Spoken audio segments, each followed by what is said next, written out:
Hello, hello, everyone. Hey, Key fans. It's their boy Kiefster speaking. Say what?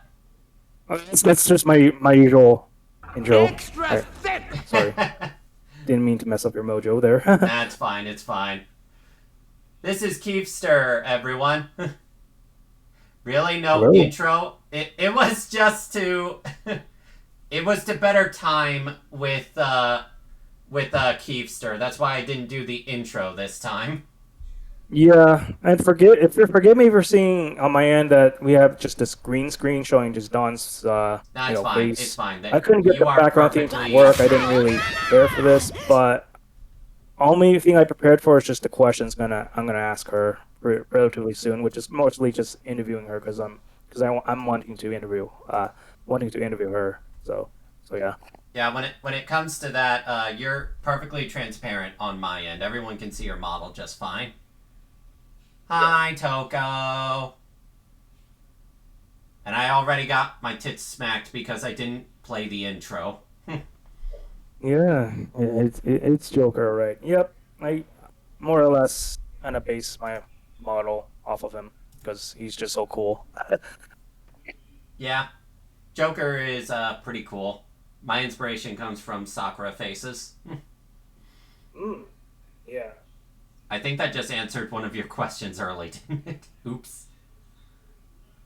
Yeah, probably so. But Whoops. let me let me let me know when you want to get into the questions. We can start So right now. Just say whatever you want. right, sure. So pretty much, the first question is, how did you get into YouTubing, like in general? I wanted to be a big titty anime girl. Mhm. Simple as that. Because I got tired of looking at my own face when I was streaming. Back when I did try real life, streaming. I got tired of seeing my own face, and I'm like, I want to be an anime girl. And I guess second question would be like, who is your VTuber inspiration? I guess like which particular VTuber that you may follow that sort of just I guess inspired you to take the plunge, if at all that. Why look at your face when you can look at tits? Exactly. Respectable. Big dicks are definitely respectable. So I guess like I think it might be obvious based on some of the streams I've caught you on and rated. What are some of your favorite games that you like playing or streaming? Oh, I didn't even answer the question, the previous one, but to answer Oh, that, Pikami is at. Wait, let me make sure I have the right name because I know there's the cringe Pika and then there's the Pika I know. You know what? Let me just show a link real quick and say her name. Yeah, Pika. Yeah, Pikami. They are one of my biggest inspirations when it comes to being a VTuber because they're just completely crazy and over the top, and they're super adorable. Let me post. yeah. I Let me. think I know who you're talking about. Yeah, I think that's they're. Yeah, they speak a little bit of English. I think that's Edna's favorite VTuber. In fact, last time I talked to her. Yeah, I don't watch all of her stuff, but some of the stuff like Mario Sunshine and such, I did have a blast watching. Hmm. Oh yeah, sorry. Did you want to finish like how do you get into VTubing? I didn't mean to like interrupt the flow of what you were answering for. Uh, how did I get into it? I think I answered that. I just Oh wanted to yeah, be a big titty anime girl. they're taking anime. Okay. Fair kinds of games. I think we covered that. Uh, Actually, no, you asked that, but I didn't answer the previous one. right. Okay.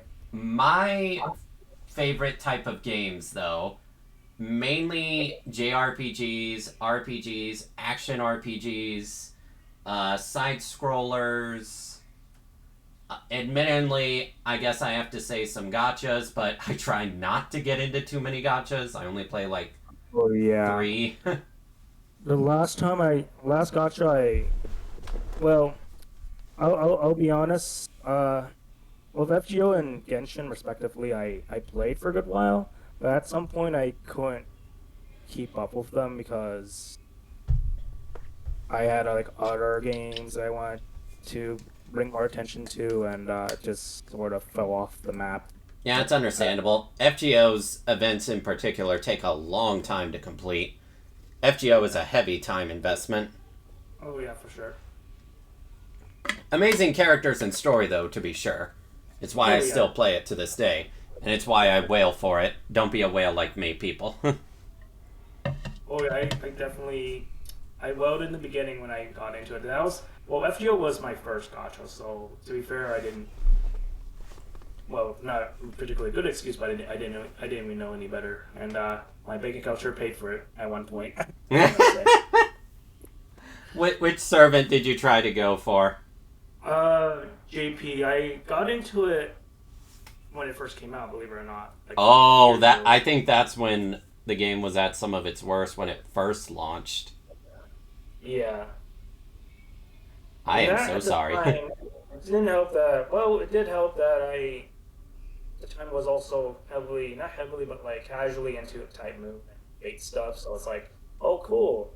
It's gonna have a mobile game. That's awesome. And all I cared about at the time was like, oh, I can collect servants as a unit. That's really cool. That was my thought process when like I heard about it and all that stuff.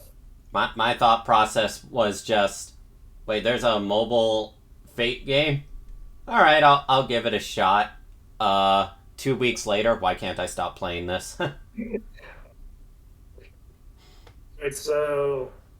I guess the fourth question uh, is like, what are your favorite hobbies?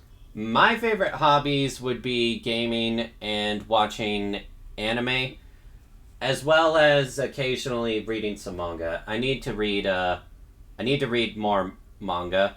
The earlier days of FGO was something. I would not know. I've heard they were not that good. I think I heard actually yeah, back then you I've heard a actually lot of like, multis cost like I think 40 cent quarts when the game first started. yeah, it was definitely not cheap, and also the rate you get them is at least the statistics when you look into it is not that great. I think I mean FGO's always like, had one of the worst like the rates. really good ones you want, depending on who you are. Like, um, I guess like funny story. Like I remember when I played the NA version when I was getting into it, and when Gilgamesh's banner was out, I actually got him in like three tries. You got them in 3 multis or 3 singles. Three single golden tickets. Is what it was. Nice. Yeah, I think one of the sisters I followed. I think that was you getting a text. I'm sorry, what? What was that Oh, the vibe vibration. That was, yeah. you were getting a text, I assume? So, yeah. Yeah. And welcome to the stream, Sean. Though, honestly, the gacha I am into the most now is Honkai. Good gosh, I love that game's story, even though it depresses the fuck out of me.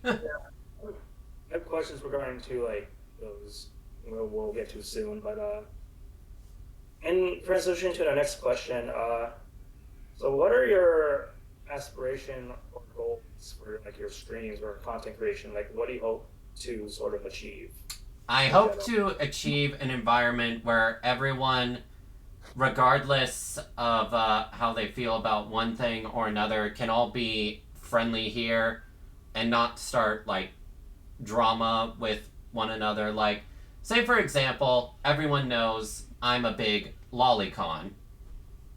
A number of my viewers are not lolicon, but no one starts, any drama over it. Because there's things they're into that I'm not into, and vice versa. We all just be nice and friendly to one another. And I'm hoping that the environment I create leads to people wanting to check me out and possibly financially support me, because this is my only job. Respectable. Like, everybody's got a passion or, wanting to do this sort of thing. Like, I definitely never imagine myself being a VTuber. I imagine myself being maybe like, the content creator, C.VA, like maybe being like homies with VTubers, but I never envisioned myself trying to be one. But then one of my mutuals sort of gave me the push, and then here I am. But I guess we'll get to me a little more later if you want to ask me stuff like when we get to the free talk section. All right. So okay, aspiration goals. Okay, so next one is in regards to FGO, Genshin, Honkai. I guess overall, tell me I think we already covered quite a bit, but tell me like your experience with these games so far, and then kind of adding to that is like, what other games or content do you plan to stream in the future? What content do I find myself streaming in the future? Well, the first part of it is like, what else can you tell me about like your experience with FGO, Genshin, and Honkai? If you know that. Well, let's get to that first. We might be here a while. Oh, whatever. Okay, let's just go with highlights then. Like, what are some highlights do you like about these games? Well, when it comes to FGO, as I said earlier, I absolutely love the characters and story. The fact that it can make me cry just really hooks me in, because that's just how attached to the characters I am. And something as simple as just talking to them in my room and just hearing them talk about things, it kind of brings... Honestly, when it comes to that, it gives me like the same sensation I felt about like the Pokemon I had when I was younger. When I just talked to my servants in my room, it's like that feeling, but a little stronger. Makes sense, actually. Yeah. Like, it's one thing to be connected with your Pokemon, but like with like your... Yeah, I connect with my servants quite a bit. With your PNG waifu slash husband, or like I feel like that's eternal, so I definitely agree with that. Yeah. Right? In fact, I actually have a interesting story to share about that. It's really quick. Iskandar was actually my very first 5-star when I started the game. And out of curiosity, on my birthday, I clicked on one of his My Room lines, and it wasn't even set for my it wasn't even a birthday line, but he said, "Look at how far you've come from the little person I first knew when you first summoned me." And he's like, "I'm glad to have a master like you and see you grow." And that actually got me to cry. I'm just like, I mean, it's fuck. The bros of bros. Let's be real, right? Yeah, Iskander is a bro. If you were to ask me if he's the biggest bro, I'm not sure if he and Kintoki are tied for best bros. He's definitely up there. I remember when I watched Fate Zero, like he's definitely one of the characters I enjoy seeing on the screen, for sure. Yeah. But to follow up with, wait, have we covered like what other games you plan on streaming in the future yet? Not yet. I was still talking about FGO. I actually wanted to... Yeah, go for it.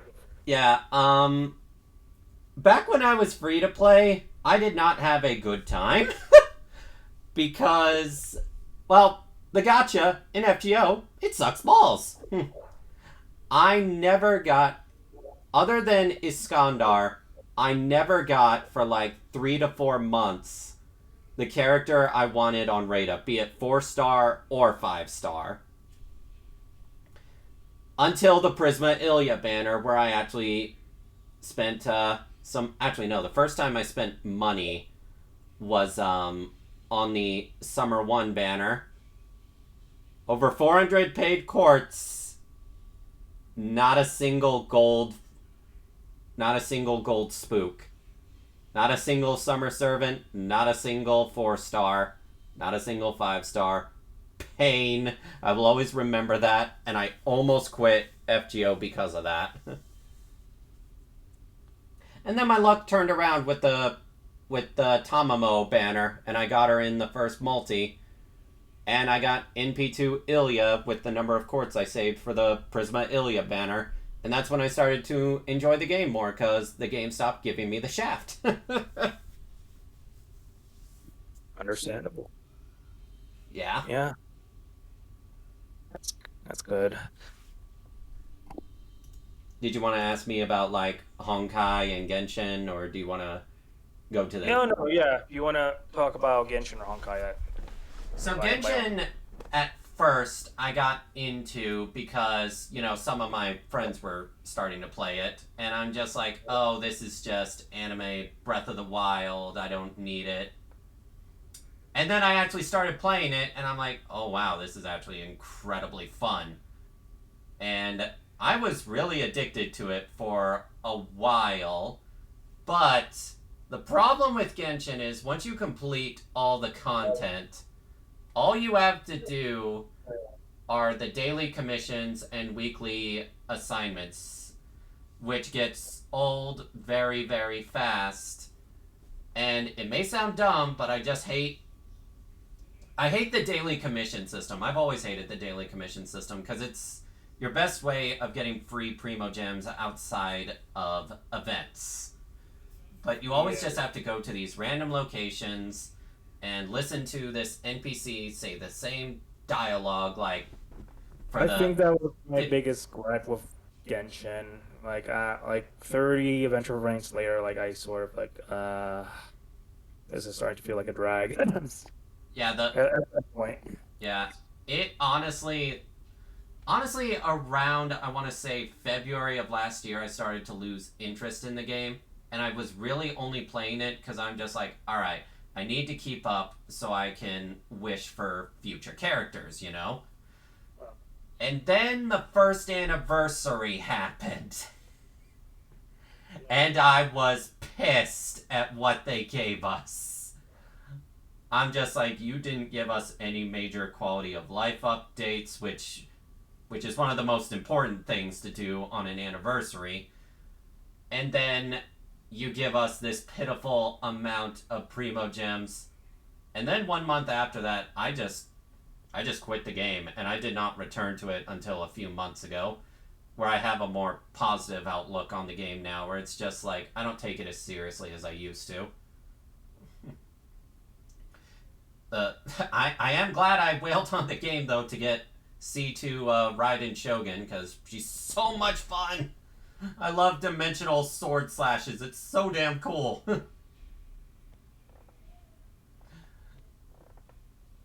And then, do you want me to go into Honkai? Yeah, go for it. Yeah, when it comes to Honkai, I was told about this game for quite a while now, and I was told it was so much better than Genshin, and I'm like, you know what? Why not? Let's give it a shot. It's got a PC port. I can actually use a controller. First 4 chapters, I was just like, this is okay. This is okay. The story ain't gripping me, but the characters, they're pretty good. And then chapter 7 happens, and that's when things start to actually get dark, and I'm like, oh, I'm actually interested now, and characters actually started dying, and everything started having weight, and the combat system was just so much fun, and the dailies never really bothered me because unlike Genshin, where I'm just talking to people over and over again, I just get into the action, fight, and I'm out. I wish Genshin had that for all its dailies. It's just go fight this, and then you're done. But Yeah, but instead, it's it, just these random NPC quests where you gotta listen to them again and again and again. Sometimes you get merciful and it's just fighting, but a lot of the yeah, times you don't. Plus, with Honkai, you have a menu where you just click it, fight, and you're out, and then you're good. nice. Yeah. Yeah, I think the problem with some gotchas, like, yeah, there's some that have these flaws. Like, the couple ones that I actually enjoy. Are you familiar with the Tales games version of gotcha games? Like I've Tales of the heard Wind. that that Namco does not treat them well and keeps shutting them down.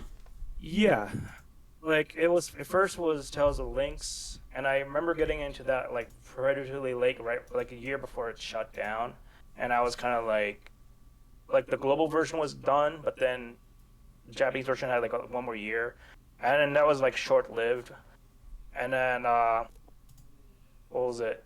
Tales of the Rays. I only got into the Japanese version. That one, I think, apparently lasted, I think, a couple of years. And then relatively recently, I would say as recent as, I think earlier this year, was Crestoria. Yeah, Crestoria, I heard That shut down. had like 10 or so chapters. I was like a couple chapters behind. I was really trying to get SSR Eleanor because she's like my, Tales Bay. And kind of pissed because it's like never got that. At least I got the SR form, so it's like you can. She was like my free unit, and it Yeah, really made me mad because it's like her story actually had a good story. that's the problem with gotcha games. If they're not like really successful, they just pull the plug, and Yeah, all the money you spent in gone, wasted. That's why I don't feel bad about spending money for like FGO, Genshin, or Honkai, because I know I'm in it for the long haul, and I'm gonna get my time worth out of my money yeah. most of the time because In FGO fact, doesn't have any guarantee. But you get my point. yeah, I definitely get your point. In fact, it made me so mad that I actually made a rant video on Bamco because it's like, come on, this is like the fifth time they've done this. Yeah, they This pulled the not. plug on like the Tales of Phantasia mobile port, if I recall. Yeah. Which I'm still waiting for Tales of Phantasia to be ported to consoles.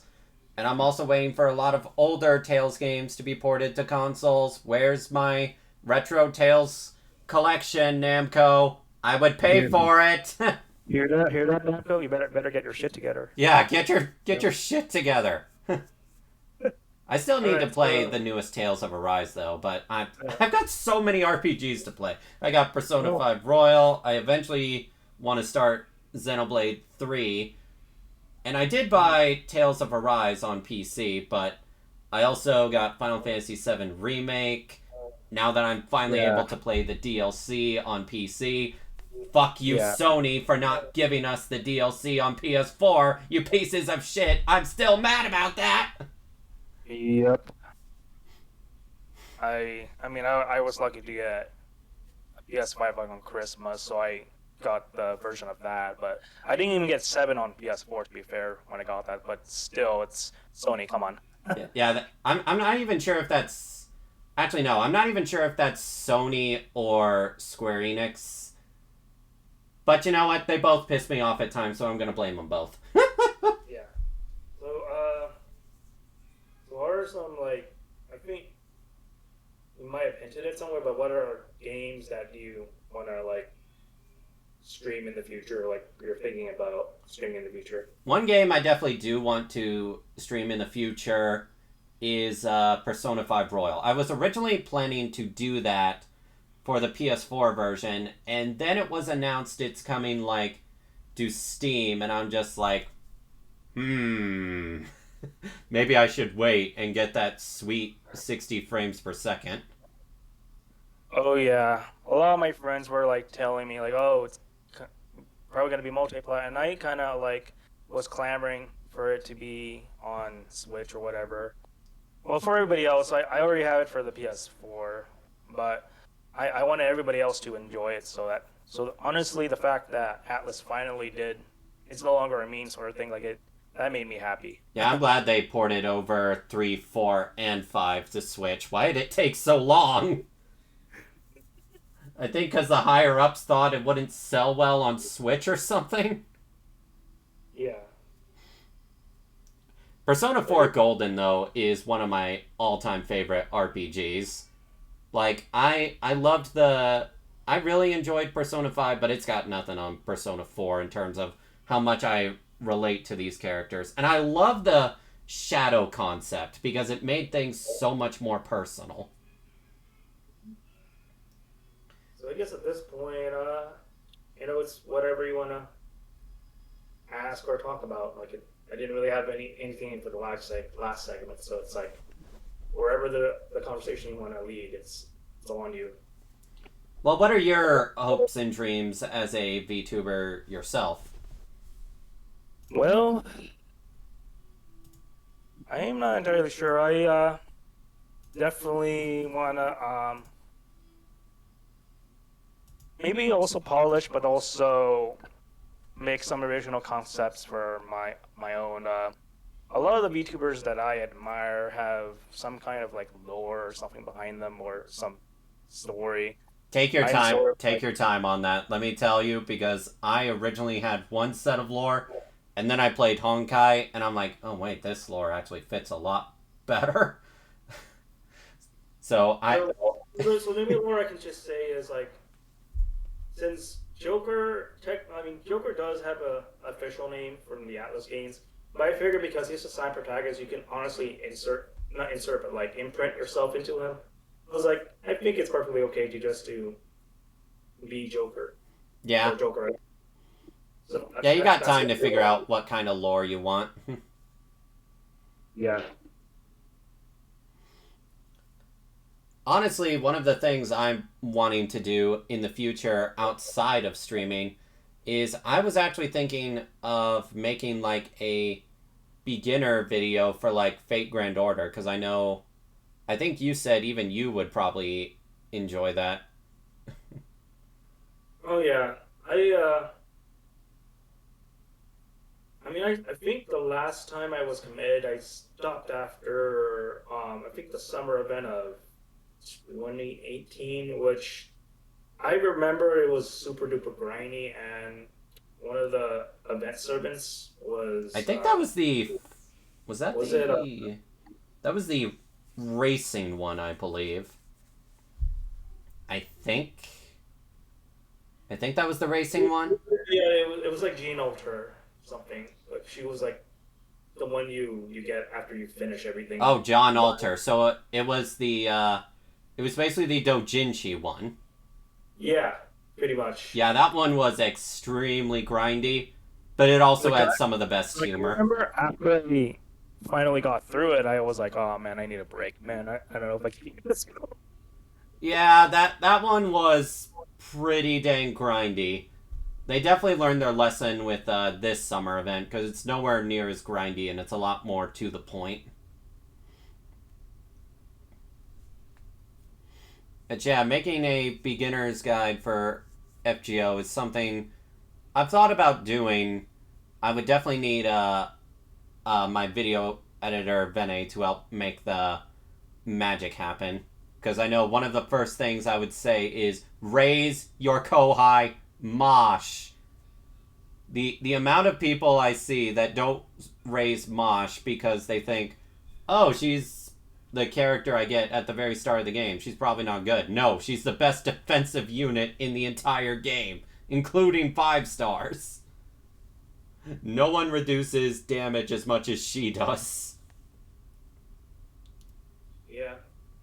I mean, she is considered your kohai for a good reason, right? Yep, it's not like Genshin where it's like, oh, the Traveler gets a new character. Bye, Traveler. I am hoping side thing, but I am hoping that for Genshin the Dendro the Dendro main character will still have her place in some kind of team because I would like to use them if they were, good. Though I have heard that she is pretty decent in some Geo teams. Nice. Yeah, Jack of all trades, master of none is basically what the Traveler is. But that's a bit of a problem when you only have 4 limited party slots to take into the Abyss. Yep. I think originally I based my like I had an OC idea and I sort of made him want to imply that I made him like a jack of all trades, except I was applying. I kind of take some inspiration from Tales of Castoria, like the lore from it, like the blood sins, because I really like that concept. But then I sort of add that nuance to my OC that I made. and I was essentially going to make him like a jack of all trades, like kind of like Looter from Tales of Xillia series. Ah. Yeah, Tales of Exilia I'm far more familiar with. I loved that game. Combat in it is so good. Though Tales of Grace's F, I think, has the best Tales combat from what I've played. Oh yeah. Oh, my friend Kaisuke Guru was in my chat. What's up, bro? Hello! I am Yeah, Don. I heard Kaisuke had like a COVID. He's finally like gone through it right now. Hopefully he's okay. What happened with them? He had COVID for a while, and he just Ew, that recently sucks. recovered from it. Yeah. Yeah, having that definitely sucks. I went through that this year, and I was not able to like stream for like a whole week because I just felt like absolute shit. Oh yeah. I heard from like a close friend of mine that having COVID is just like a hangover. I can't confirm or deny, but that's that's what they describe it as. What De- is that true? Depending on, I would not know. I don't drink, but I would equate it more to having a really bad case of the flu. Although I think the flu was actually worse for me because at least I didn't like throw up with COVID. My body just did not want me moving much. Nice. Long day of work, but things went well. That's good. That's good. Yeah, we were busy.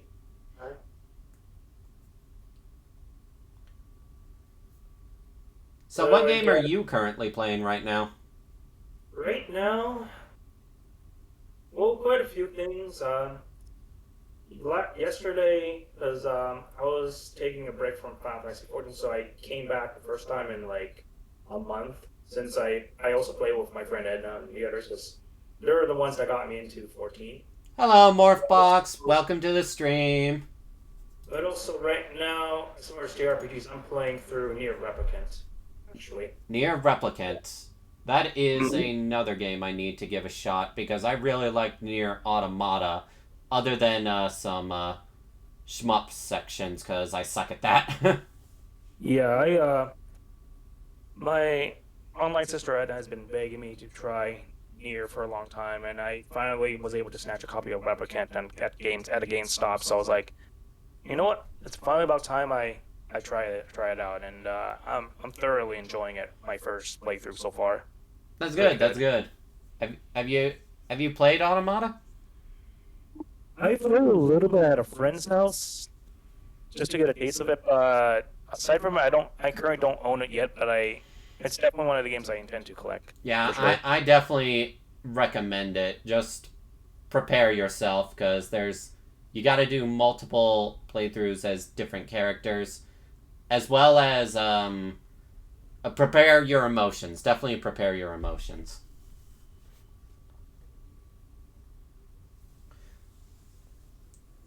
I got to give myself some free time and play some games again.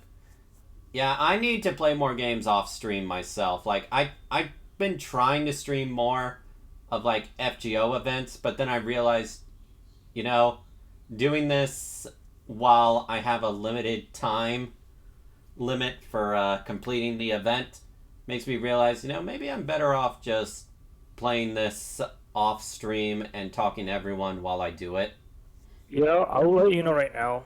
Or at least right now, I'm not committed to like a schedule just because sometimes I have real life obligations that need my attention. Sometimes I just simply Yeah, don't I have the getcha, I time. getcha. So I basically, instead of a schedule, I list out the games I intend to play or intend to stream rather because I stream. So it's like easier. So it'll give me like a reminder like, hey, Eve, you're supposed to stream Persona 4 Gold and you're supposed to stream blah blah blah.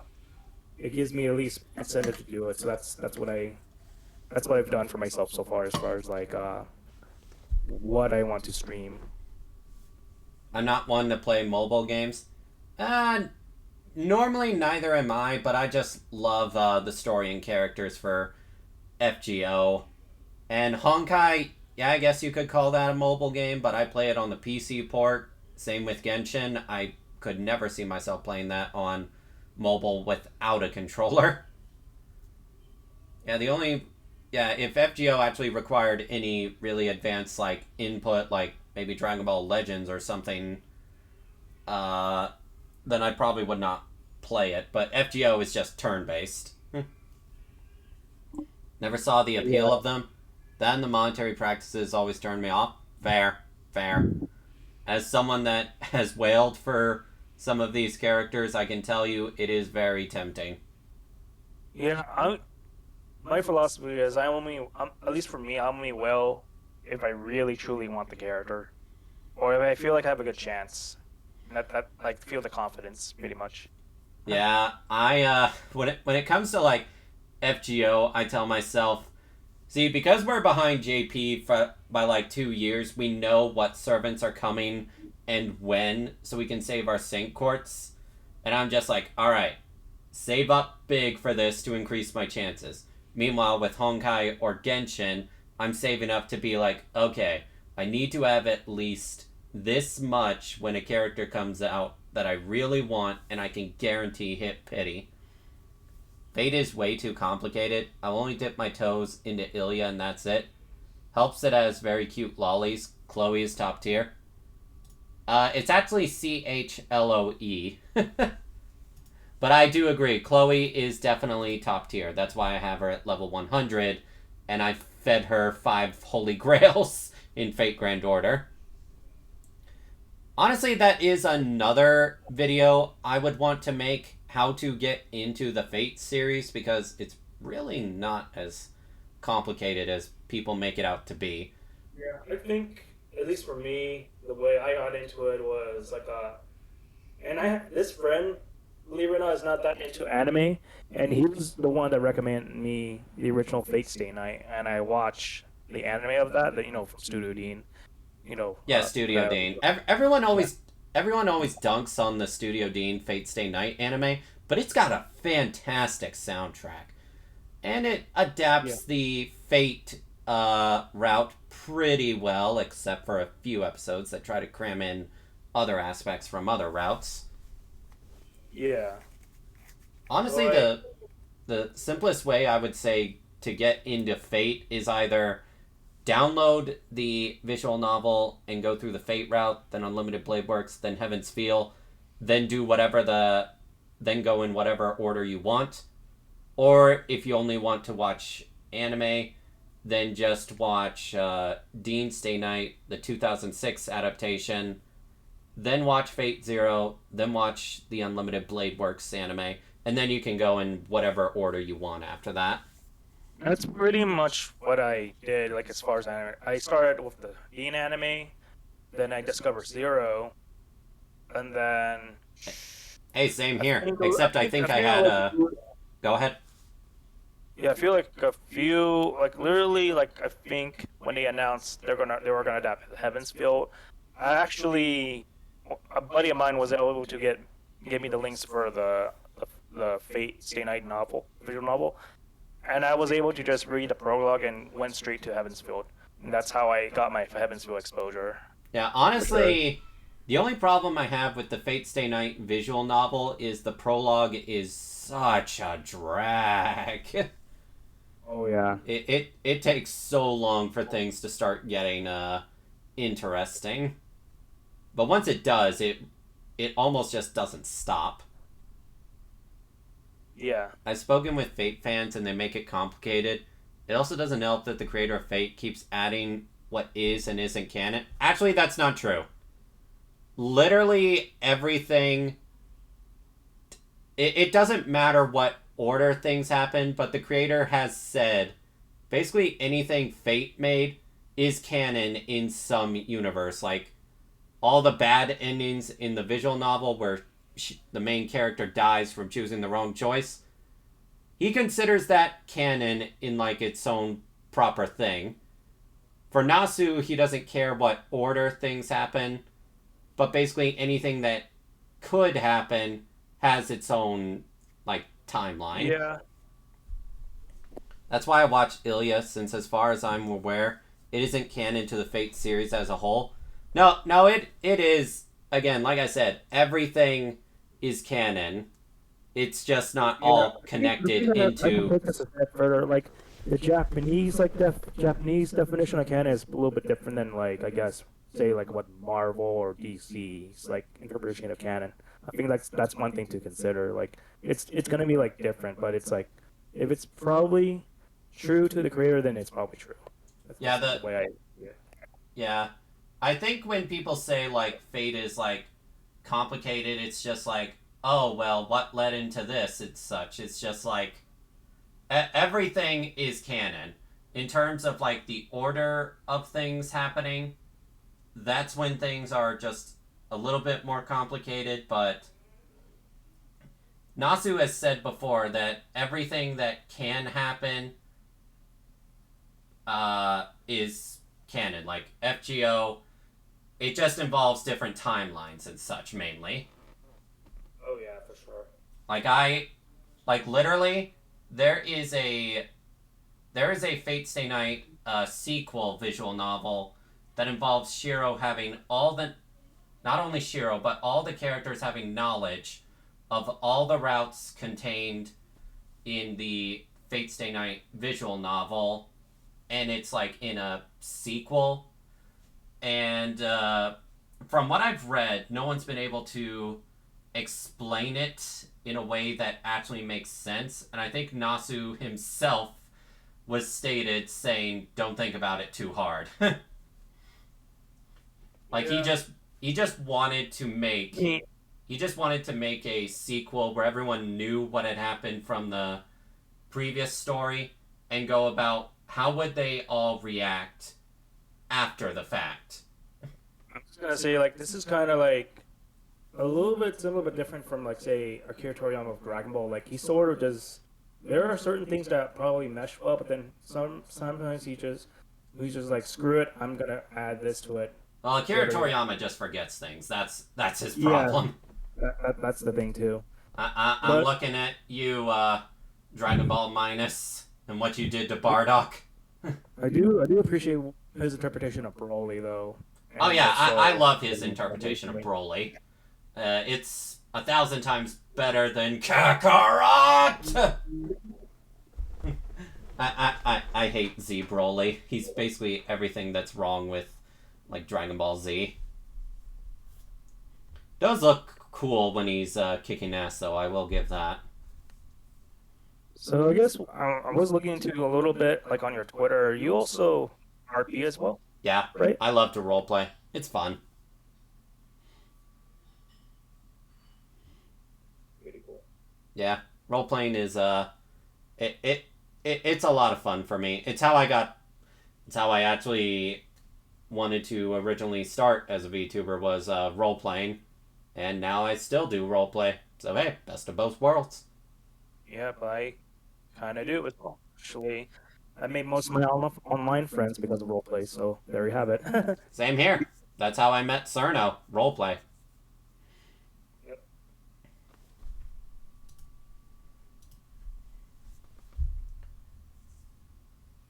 Oh, I talked so much about fate.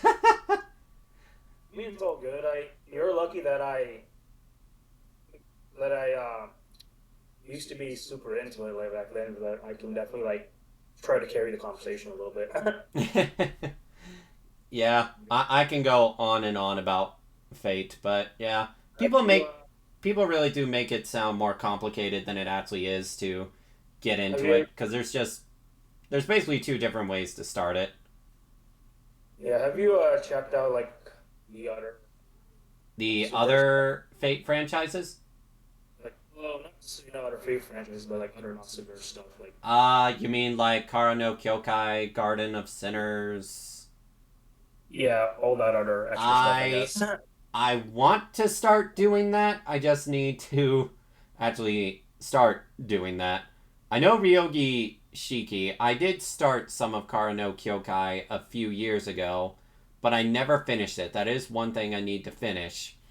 I remember, like, I watched, I think, what was the YouTuber? It's like Glass Productions, like, his review of, one of the movies, and then it got me curious. I was like, oh shit, this is the Nasuverse. And then Yeah, when I, Nasuverse is dark as hell. am. Like I was. Let me just tell you, like it's a ride. That's all I'm gonna say. I don't want to give Oh yeah, anything I away. watched 4 episodes of Garden of Sinners, and it ain't for kids. That's for damn sure.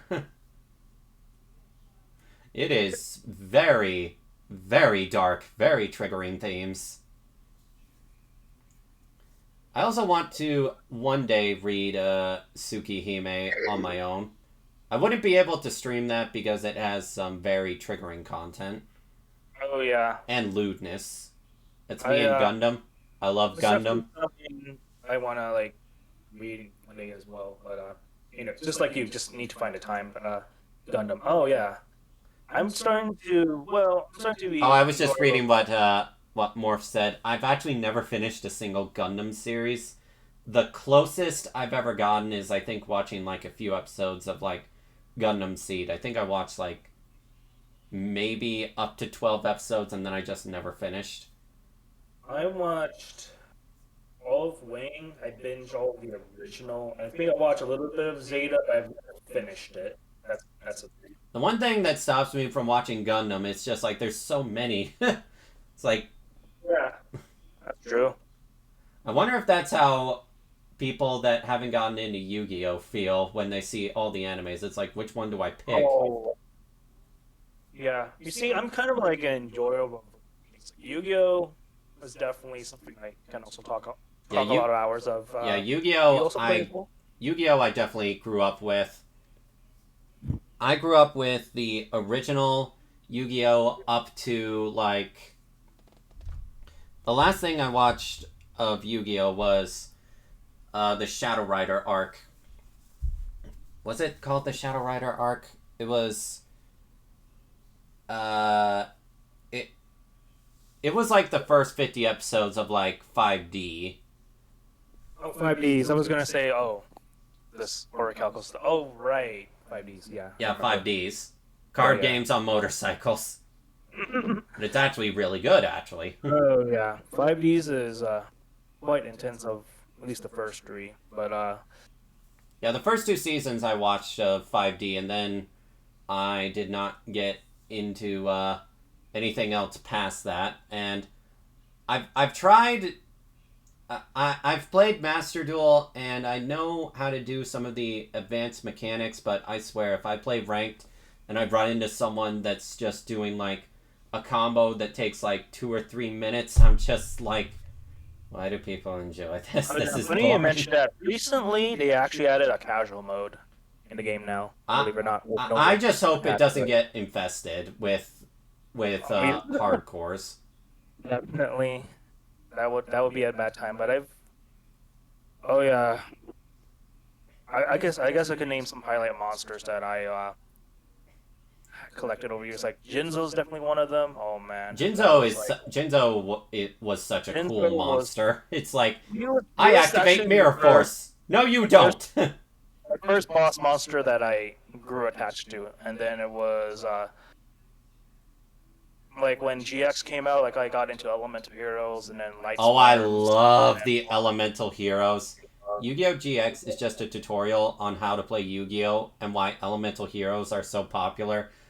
You're not wrong. Honestly, I really love the GX era of Yu-Gi-Oh!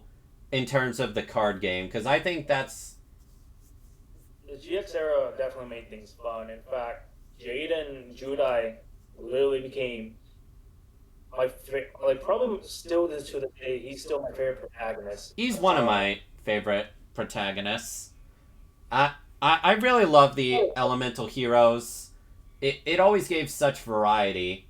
Because back then you could have like 30 cards in your side deck. So you always had a good solution for a lot of things. And I bet a lot of people were complaining when the side deck got limited to. Actually, no, not side deck. Extra deck got limited to 15 cards.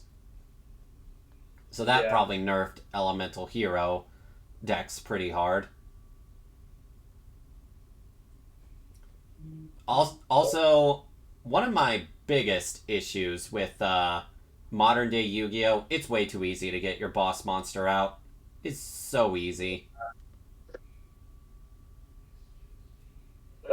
Master Duel got to the point where it's like I was crafting decks that I didn't think I would, and like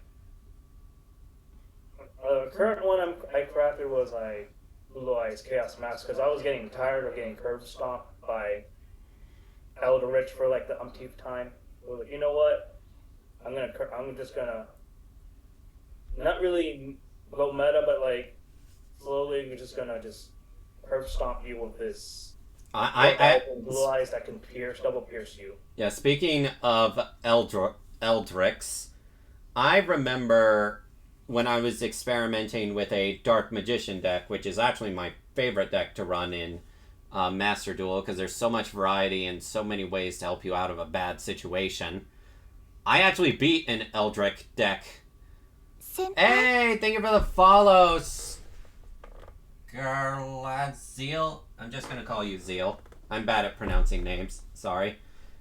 I beat an Eldritch deck, and I showed a screenshot of it, and my best friend Lane was just like, wait, did you just win against Eldritch? And I'm like, I don't know. Let me send the video of it. And they're like, you beat Eldritch. I'm like, is that good? And they're like, they're a meta deck. And I'm like, oh. Eldritch, I feel like as long as they have ways to just get rid of their back rows, like they can't really do shit. Like I recently crafted a ABC XYZ Dragon Cannon deck. Like Chaz it up. Wait, no, that's not Chaz it up. That's Kaiba. Chaz it up or Kaiba, whatever your interpretation is. Like I was like, holy shit, this can also be Eldritch too, because I can just discard whenever my opponent's turn, my turn, just remove their back row. Yeah. So they don't have hello to you too. Oh, then. Alright. Oh, Scala. I think that's my first YouTuber that I interviewed. That's who? Yeah, she's in your chat. And, how do you two know each other? I'm sorry, I didn't hear that. She was actually the one that I saw the model of and basically was like my inspiration to just look up how to VTube. Oh! Yeah. Well, lovely to meet ya. But yeah, when it comes to Master Duel, I don't really play it all that much. I don't even log in. Like, I know I should, but it's just like I can't even bring myself to do it. It's just like, it's there. I've crafted like 4 or 5 decks. The deck I'm currently trying to make is like Dragon Maid. And I swear the only reason I'm trying Dragon Maid is because I'm a fan of Miss Kobayashi's Dragon Maid. Yeah, I was gonna say. I love Dragon Maid. That's the only reason I want to try it. Is that the reason why that archetype exists? Because of that anime? I have to think that was one of the reasons. I don't know when Dragon Maid first came out. Maybe it did. I felt bad for Jaden in the later part of the series. Because in the beginning, he was a guy just wanting to have fun with a good duel. Yeah, and then everything involving Yubel happened. Seriously, the final season, well, the final 2 seasons of Yu-Gi-Oh! GX are really mature. Yeah, it's like, I love Judai's transformation. Like, that... Actually, like, his aesthetics alone, like, one of the aesthetics I love, like, in general in fictional characters is, like, trench coats or, like, red. Maybe the mixture of both. Like, that's like my thing usually. Like, holy shit, that's awesome. That's such a cool transformation, man. Yeah, it is cool. Kana has a superpower. Those thighs don't lie. Look, I'm not gonna lie. Everyone says, oh, Kana's so innocent and must protect. Everyone just overlooks the scene where she was about to dom Saikawa. I think that was the girl's name. Let me actually look that up because now it's bothering me. Yeah, it's Saikawa. Yeah, I remember that scene where she was flat out about ready to top Saikawa until Toru busted into the room. I'm just like, yeah, that dragon knows what she's doing. She ain't innocent. She's just ignorant. There's a difference. Oh, yeah, for sure. So what are some I guess animes you love. I think we already mentioned some like that you're currently watching, and My favorite anime. Oh, I didn't overlook that scene. I paid very close attention. I see you are very cultured, Morph. But my favorite anime is Fate Zero. I love everything about it. It's got a fantastic soundtrack. It's got amazing characters. No one's really thrown away. There's still a little bit of humor in it, so I can relate to the characters more. The animation is amazing. The yep, characters are amazing. It's just it's just the closest thing to perfect for me. And I think yeah, one of my I would say my second favorite anime might be the first season of Clannad because it's got such a good balance of story and comedy. I would include the second season of Clannad After Story, but I watched it once and it broke my soul and I'm never going through that again. Clannad After Soul is after story is depressing as hell. for sure. Bro Skandar. Yeah. Yeah, Skandar is amazing in that one. I'd say one of my favorite animes that I come back to at least once a year is Code Geass: Oh yeah, Lelouch of the Code Geass Rebellion. is one of my favorites as well. I actually have both seasons on my desk. Same. I have both box sets of. I actually have the original Bandai one for the first season, and the second one I got when they were merged with Funimation. I think I got like the whole box set of that. Nice. Uh, I have it before they. Uh, wait. Do you mean Funimation merging with Crunchyroll? Oh no, I mean like when. Sorry, I meant like when Funimation obtained the rights from Bandai. Like I think Bandai Oh, animated. I can't remember if my box set.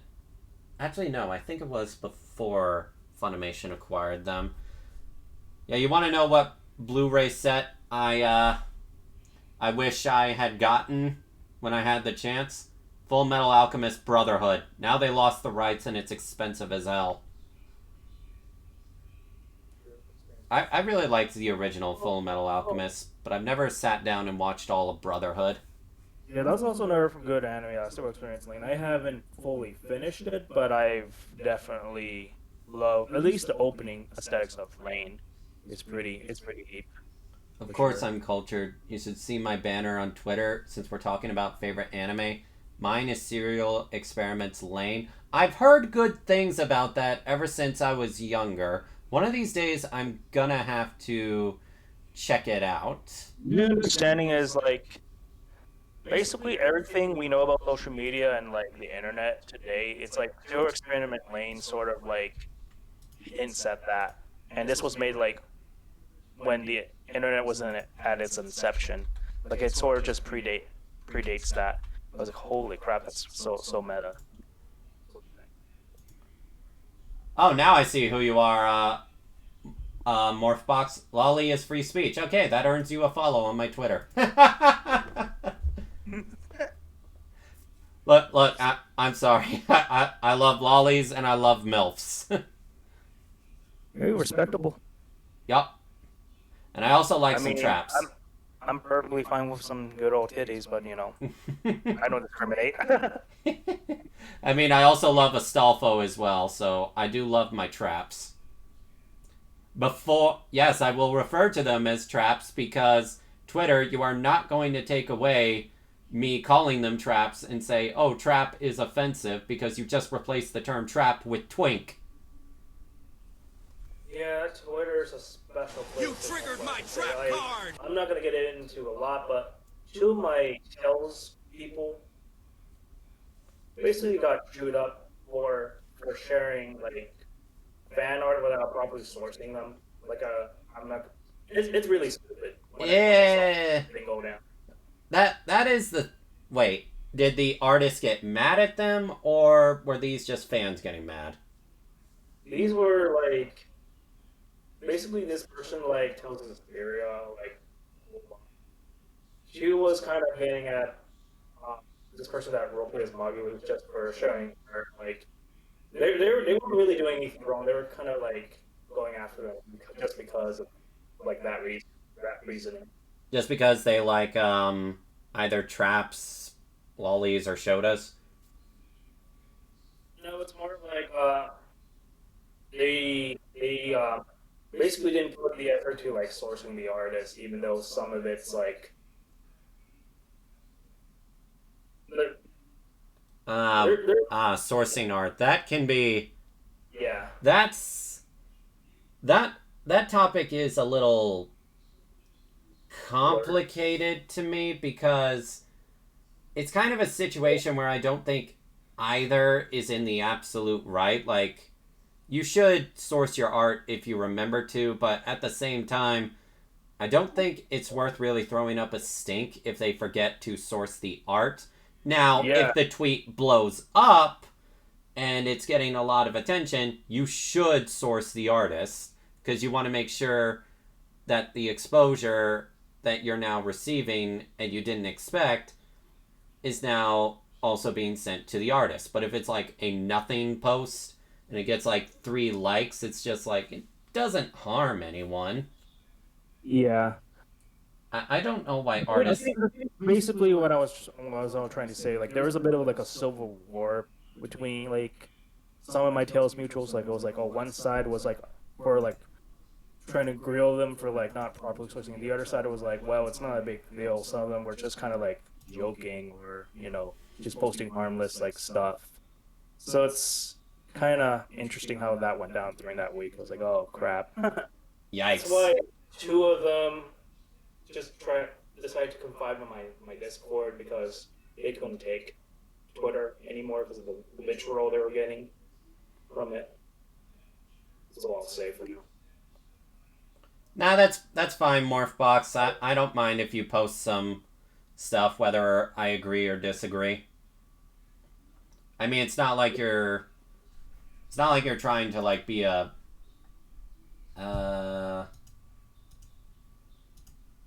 I had the word. So girl Yeah, was saying, yeah. It's not like you're trying to build a platform for yourself where you have to like watch what you say. You just have a Twitter account where you like to post what you like and such. Yeah, There's nothing wrong with that. AlphaGo isn't even trans anyway. Would you agree? Oh, Astolfo is definitely not trans. Astolfo will just fuck what he likes. I feel like Venti in some aspects is kind of in the same category, right? Yeah, Venti will just fuck whatever he likes, and Venti does whatever he likes. Astolfo does whatever he likes. I hate it when people try to say that Astolfo is trans, because Astolfo's character would just be like, I don't even care about having a title or whatever. It's just like, I'm attracted to what I'm attracted to. And also, Astolfo's lore is interesting because supposedly his background lore is he had so much sex he legit got tired of it, and now he's like only interested in like doing it with like people he cares about. yeah. So he used to be a mad horn dog. I'm just gonna say for the record, I remember when saying things where trap wasn't like a connotation. I remember when it's like, oh, this character is a trap, they're cute. And then that was all there is to it. And then now it's like if you say that on Twitter, oof. Now people can't even identify as trap, which for me offends me because before I realized, yeah, I want to be big VTuber titty character, I kind of took pride in the fact that a lot of people I talked to, they thought I was legit female. And I took pride in having the whole trap thing because I'm like, no, I. Yeah. I think I got that impression before I heard your voice, and I was like, "Oh shit, that's cool, respectable." Yeah, everyone always thinks I'm my real life gender, which I don't really care about that. But the only time I really care about that is like when people are just like, "Oh, I thought you were this gender because you act this way," and I'm just like, Good. I like it when people think that I'm the other way, because I like to I like I'd rather be called cute and such. All right. Wait, so if you got domed enough times, does that mean you'll get tired of it too? No. I've been domed plenty of times and I have not gotten tired of it. But I think Astolfo literally just had so much sex all around the world, like more sex than you can possibly imagine, that he just got tired of it just being like completely mindless and nothing around it. Oh, for sure. Yeah, but when it comes to yeah, but because he did all that, when it comes to teasing people, he knows how to tease people. You just need to look at FGO and his attraction to Master for that. Especially Saber Astolfo, he really puts on the charm. I imagine them sending D-pics and being absolutely shocked and you sending one back. No, I would not send one back. I've only had like one time where a role player. Another like trap character I came to adore is Ruka from Steins Gate. If you know that. I have not read the visual novel for Steins Gate. Honestly, Yeah, people are. he's one of the trap characters. It's funny. It's like because it's all about timelines and time travel. Like when Okabe went back into like a time, like he was actually like a girl in that timeline, and then it's like really interesting. It's like, oh, that's how they're gonna go about this and this sub point, plot point. Hmm. Honestly, people are just too overly sensitive nowadays. People are also massive dicks. I'll call out the bullshit on either side. I just want to enjoy life and make the world a little better. There's nothing wrong with that, Morph. God, I still remember that monster can incident. The internet was not the same after that. I'm appreciative for that for all the Astolfo fan art. Yeah, I feel like just people just need to just People need to calm down and stop. calm down and like yeah, not take everything as like a visual thing. Like not everything's out to get you. Like relax, you know. Yeah. Yeah, Astolfo has a monster under that skirt. Yep, he has a monster under that skirt, and I would bend over for him. I mean, I'd probably do that for you too. Wait, you would bend over? I guess if you asked. Joking. Okay, so you're a bottom then. I guess so. Look, then I would just have to tease. I am a Trickster VTuber, so I have my. I would just have to tease you until you taught me then, if that was the case. I guess we gotta get that social link up though. That one picture, and then they realized they were both bottoms. The only way that is ever solved is one side teases the other until the other side becomes the top for that. And in most cases, people always tell me, damn, I'm a bottom, but you made me a top for you. I'm like, good. As goes like based. Yeah. Like, yeah. I've made my move, Kai. I feel bad for the guy having to lug that around 24/7. You know, legit, probably, because unlike anime magic where you can make it whatever size you want at any time, imagine trying to have that in like walking around. Don, you're too easy. I would prefer someone who's got. So more inclusive thing to assume that you're a fan of tsunderes. Then I don't mind them. Like, I really like Rin Tosaka. no, that question was for Morph because he's saying that you're too easy. So I was assumed that he likes tsunderes. Oh. That's my assumption. I prefer someone who's got a bit more of a bite. Nah, yeah, I'm easy to seduce. When both characters are bottoms, and then suddenly a third person appears and absolutely doms them. Oh, so you mean like Chloe with Miyu and Ilya? I mean, in my case, would you really see me coming? Say what? In my case, would you really see me coming? Get it? Yeah, I get it. That's a good one. I really should have... I can't even say that. I should have predicted that.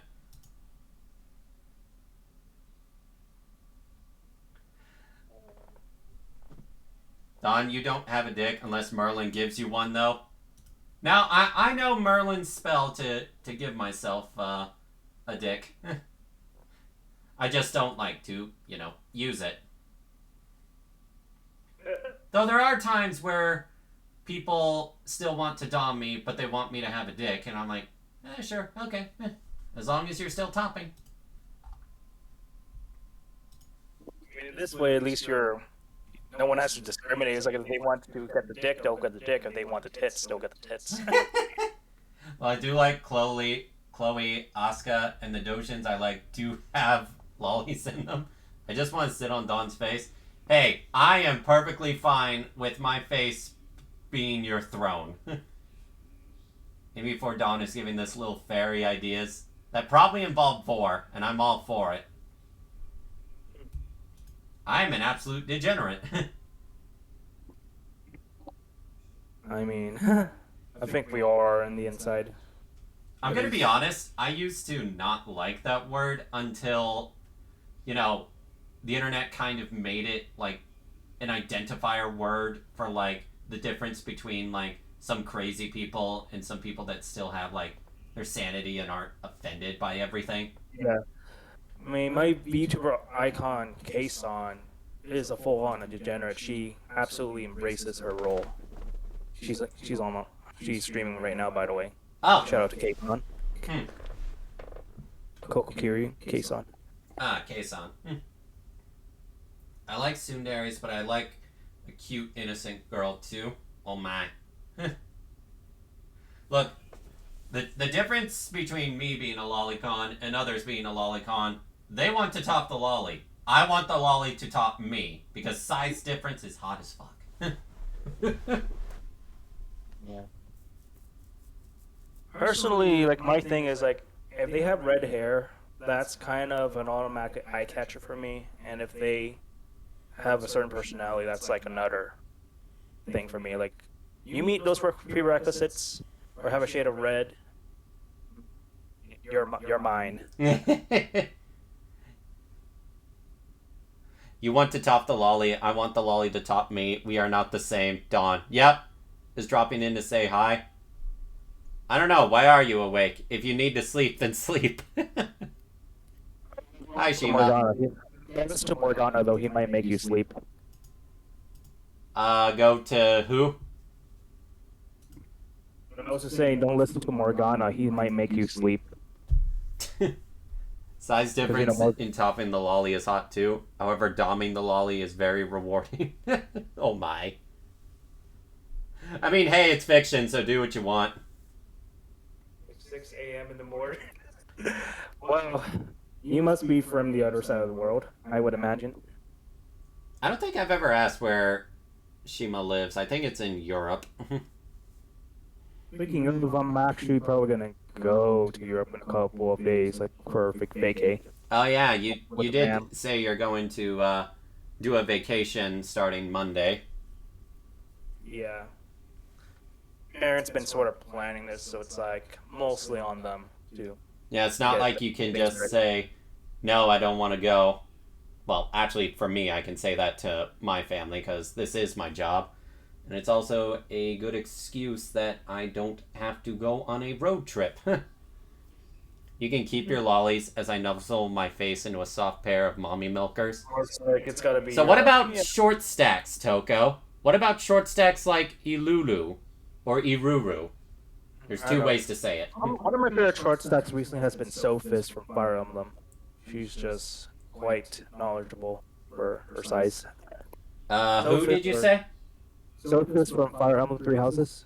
I have not played a Fire Emblem game since Radiant Dawn. Yeah. The booty, now that is heaven. I mean, I've got quite the booty and the breasts. I got opie and booty. I need my waifu to be tall so I can always be chest high to them. Opie lolly is a cursed concept? No.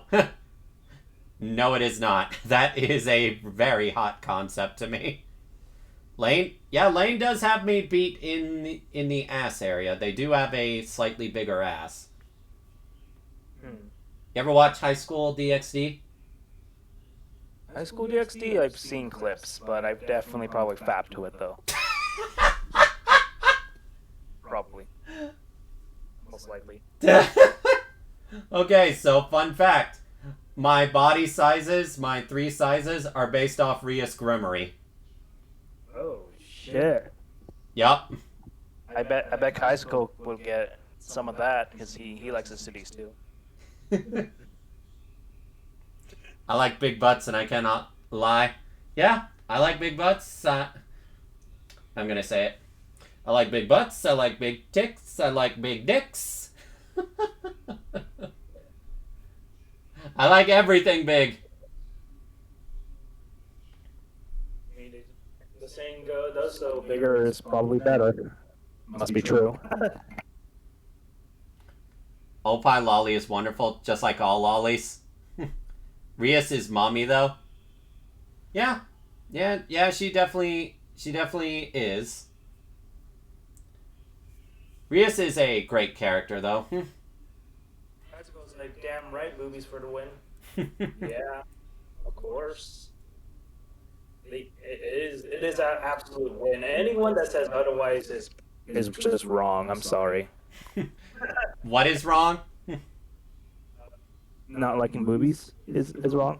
Yep. I mean, unless you're gay. Yeah. I mean, I don't discriminate, but you know. Only my small form is actually canon to what I was based on. Look, Opie Lolly gets head patted, and if I miss, they get boob patted. Koniko is best girl. Sorry, not sorry.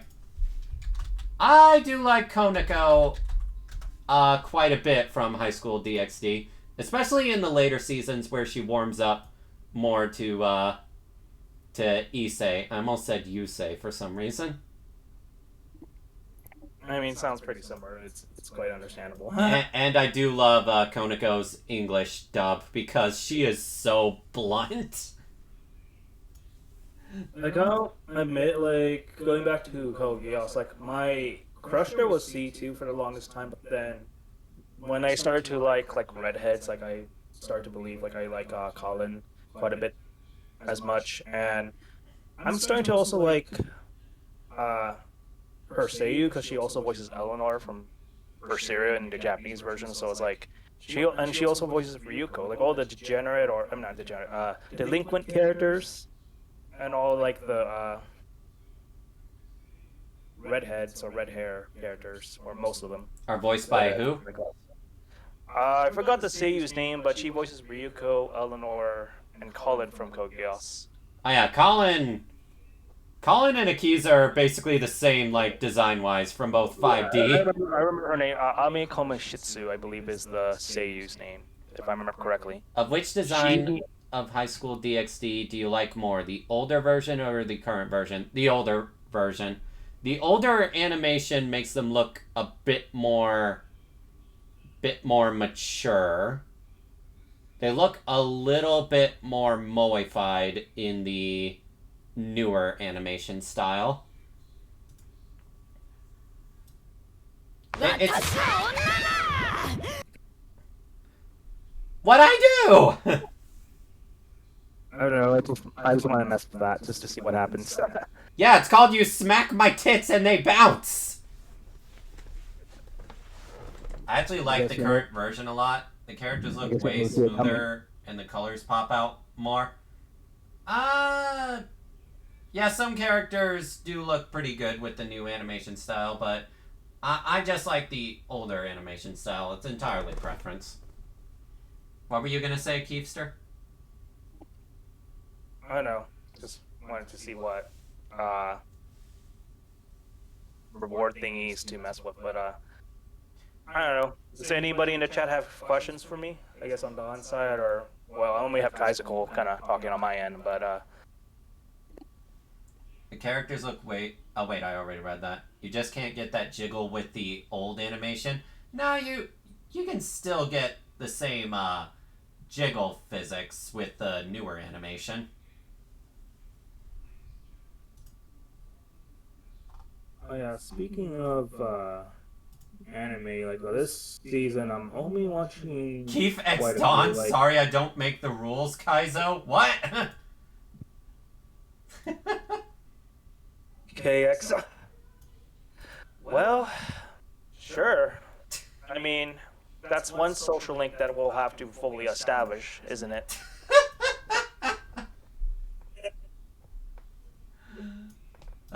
And then you find out my background lore. Oh yeah, I destroyed a planet. Did you know that? Well, that'll be quite the ordeal. Social link. Or in Persona 5, they're called confidants, so it's a little bit more personal in that regard. Isn't that outfit copyright, by the way? Not that I know of. If it was, more people would have probably gotten in trouble for it.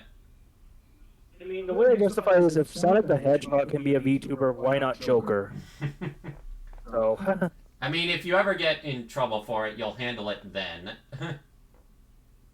well, eventually I might just redesign my whole character to be more original anyway, but I need to find some cool people or just find a way to do it myself and just see where it takes. But for now, I guess the only way to picture is just picture my character maybe cosplaying as Joker. I guess I don't know. I just really like Joker. That's my justification. Yeah, the one thing with the Dawn social link is, as long as you're honest, Dawn will allow a harem. Oh wow. Yeah, as long as you're honest, that's the thing. If it's like the one thing I don't like about trying to have like a harem in like Persona 5 and Persona 4 is the character hides it. They hide it until Valentine's Day. I personally am faithful to Michael Kasumi, Miri. I don't know anything about Kasumi, but my favorite girl That's all I'm gonna say. For now, I'm loyal to her because she deserves it. That's all I'm gonna say. I know that Noir has basically claimed her. The waifu I'm the most loyal to in terms of Persona 5, there's actually two, but my number one is Makoto. Eventually give a shit along with everybody else, although I wouldn't fuck with Nintels. I mean, I just really admire Joker, man. I don't know what else to say. Like, I just decide to take the plunge, and it's, you know. I mean, if you haven't gotten it... If I ever take this VTuber thing seriously, then I'll definitely redesign. But for now, I kind of don't feel like putting in the work. Sorry. Alright, Shima. Have a good time. Yeah, I think you're fine with your current VTuber model for now. I think if you ever got bigger, that is when I think Atlas might pay attention.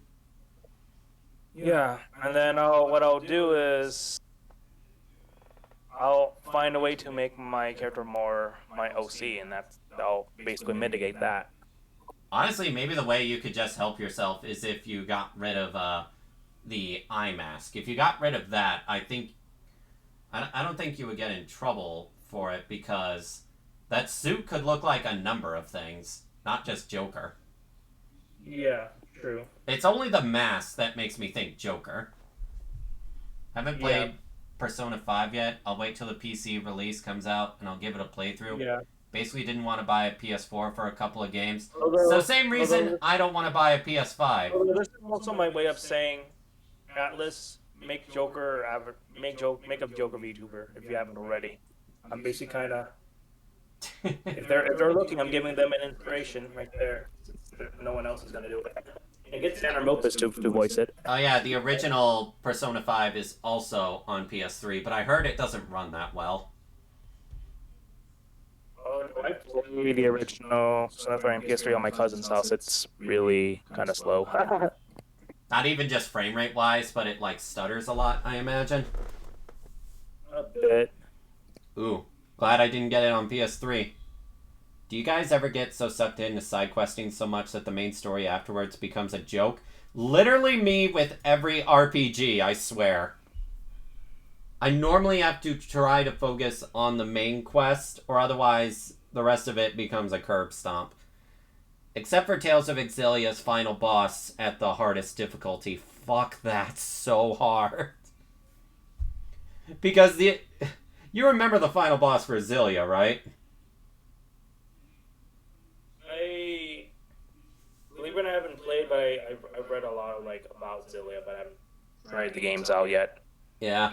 What makes it a bitch is, you know how fast you can use, like, apple gels and such? It's just, like, almost instant with, like, a 2-second cooldown. Imagine if the final boss could do that too, and they have an unlimited number of items. Yeah. Like, legit, they have apple gels. In terms of, like, established characters being VTubers, I have a friend that wants to be a Magilou VTuber. You have a friend that what? Magilou from Tales of Berseria. So it's like, I'm not the only one that's gonna come try to be like an established character from a game. So it's like I'm not alone on that front. But yeah, I get that's kind of treading like water, but you know. Oh my gosh, my friend just sent me information that Arcuade, the 7th anniversary servant that released, like, I think even less than a week ago, someone's already Bond 15 them. It takes me a year just to get one of my servants to Bond 10. How the fuck? How in the hell? How much FGO is this person consuming? I'm not even that. It's like, how are they feeding their family correctly? Like, Yeah, I'm just like, that's my question. It's like, wow. It's just like, even my favorite servant, Tamamo, is like at Bond 11 right now. I haven't even gotten her to Bond 15 yet. It takes so long. Like, how? How do you play the game that much? I usually try and do every piece of content in a game. As long as I can be that world and not get sucked out, I'm good and happy. But would you rather be sucked off than sucked out? Level 40 when the main quest. I'd rather get the breast work. That's all I say. The breast do the work. Level 40 when the main quest is low to mid 20s and I'm still not done. That was basically me with Xenoblade 2 until I think the final boss. I did so many side quests that the main quest was like really easy. But then again, I can't help myself because I'm constantly wanting a challenge. And Xenoblade 2 definitely gives me that with all the side content. Because it like doesn't really... I have this buddy of mine that got really excited when Pyra Mithra was announced for Smash, and he loved Xenoblade, and that was obviously his new main for a good while. Yeah, Shulk is actually my main in Smash Ultimate, but I haven't played the original game. I'm just really good with him. When I get serious, it's always a shirtless Shulk. Shirtless Shulk is my main. Respectable. If I played Smash more, then Pyra and Mithra would probably be my mains, but I don't play Smash as much. I should. I mean, yes, of course, but the small has to be submissive after they're done being a lolly for a bit. Oh my. I would just say this, if you go against Pyra Mithra, you'll definitely get their down B, especially Pyra. She quite thick with those, that Inferno down B that's even thicker than Ike's down B. Yeah, I remember when people modded in jiggle physics for Pyra and Mithra and the internet lost their shit on both sides. I mean, I'm gonna be honest, I kind of prefer you as Opie Lolly Cerno. I'm gonna be honest. Makes you stand out. Yeah. Let's see. Though I was almost lolly designed, but then I realized, maybe I'm less likely to get canceled if I go with big Onechan vibes rather than smug lolly vibes. Yeah. But, Gaguro doesn't seem to give a fuck about that, to be honest. Yeah, Gura's big. Gura can get away with a lot of shit, though. I mean, to be fair, I could too now. If money were not an issue, I probably would commission a Lolly Dawn design. Mm. But, money is money. Yeah. I was gonna say, like, characters I made in Smash, obviously Joker, but sometimes I go with, like, red, blue, yellow, alts. I secondary female Byleth, because, like, that sword whip is just...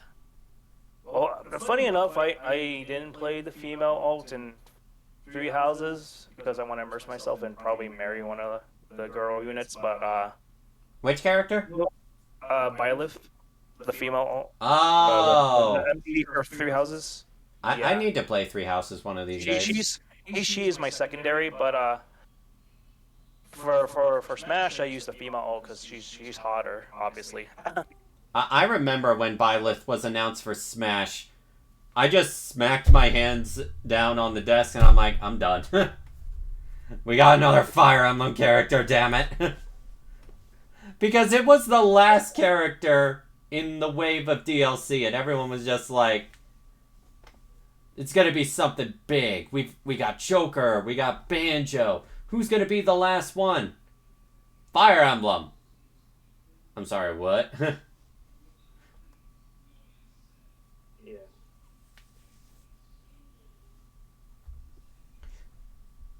I'm but a simple Eldritch bugman who tried to take over the world, but I was stopped by the lollies. So you're a tentacle monster then. Abigail Williams is a lolly that can double as a tentacle monster. Yeah, and I simp for the second form of Abigail. Yeah, I don't pay... Well, actually, no, that's a lie. I do pay a bit of attention to the people that scream about lollies and such, because it's a little amusing to see people just be immature brats about things like that. If my justification, if you're like honestly like a true, like I'm saying a true down scumrag and I guess the P word, then yeah, I think you deserve the crucifixion that you get. Yeah. But if you're like self-aware like you, like I think it's no problem. As long as like you're not creeping on real children, I think that's... Nah, I hate kids. Kids, going into real life here for a moment. Kids are the reason I have traumatic flashbacks of my middle school. And anytime I ever pass by my middle school after I graduated there, I would imagine burning it down to the ground. Because middle school kids are little demons. Oh, yeah, for sure. I played in my middle school years. That's what I'll not have fond memories of. Yeah, if I ever became a parent, I would... Actually, no. I would probably... I would say I would want to homeschool, but I don't know. I'm not that intelligent. So I would probably have to hire... If I were a parent, I'd probably have to hire a tutor to teach my kid at home, because I do not trust the public educational system right now.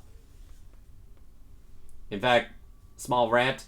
I wish that schools taught you essential life skills and not like what the Pythagorean theorem or such like that is. Like, why did you never teach us how to do our taxes? Why did you never teach us how to like do like essential skills like how to save money and such? I'd say one of the most useful skills you can probably learn, whether you're learning from school or not, is like coding. Like, shout out like my Vtuber colleague likes to code, and I feel like if there's any useful skill that you probably can just pick up, or even being taught to or whatever, maybe pick up programming. Like it can go a long way. You could probably make the most badass like Vtuber models to programs to live, or you might be able to make like really cool games or concepts. It's like, I think coding is like a very cool, useful skill to obtain. I would definitely say so, yeah.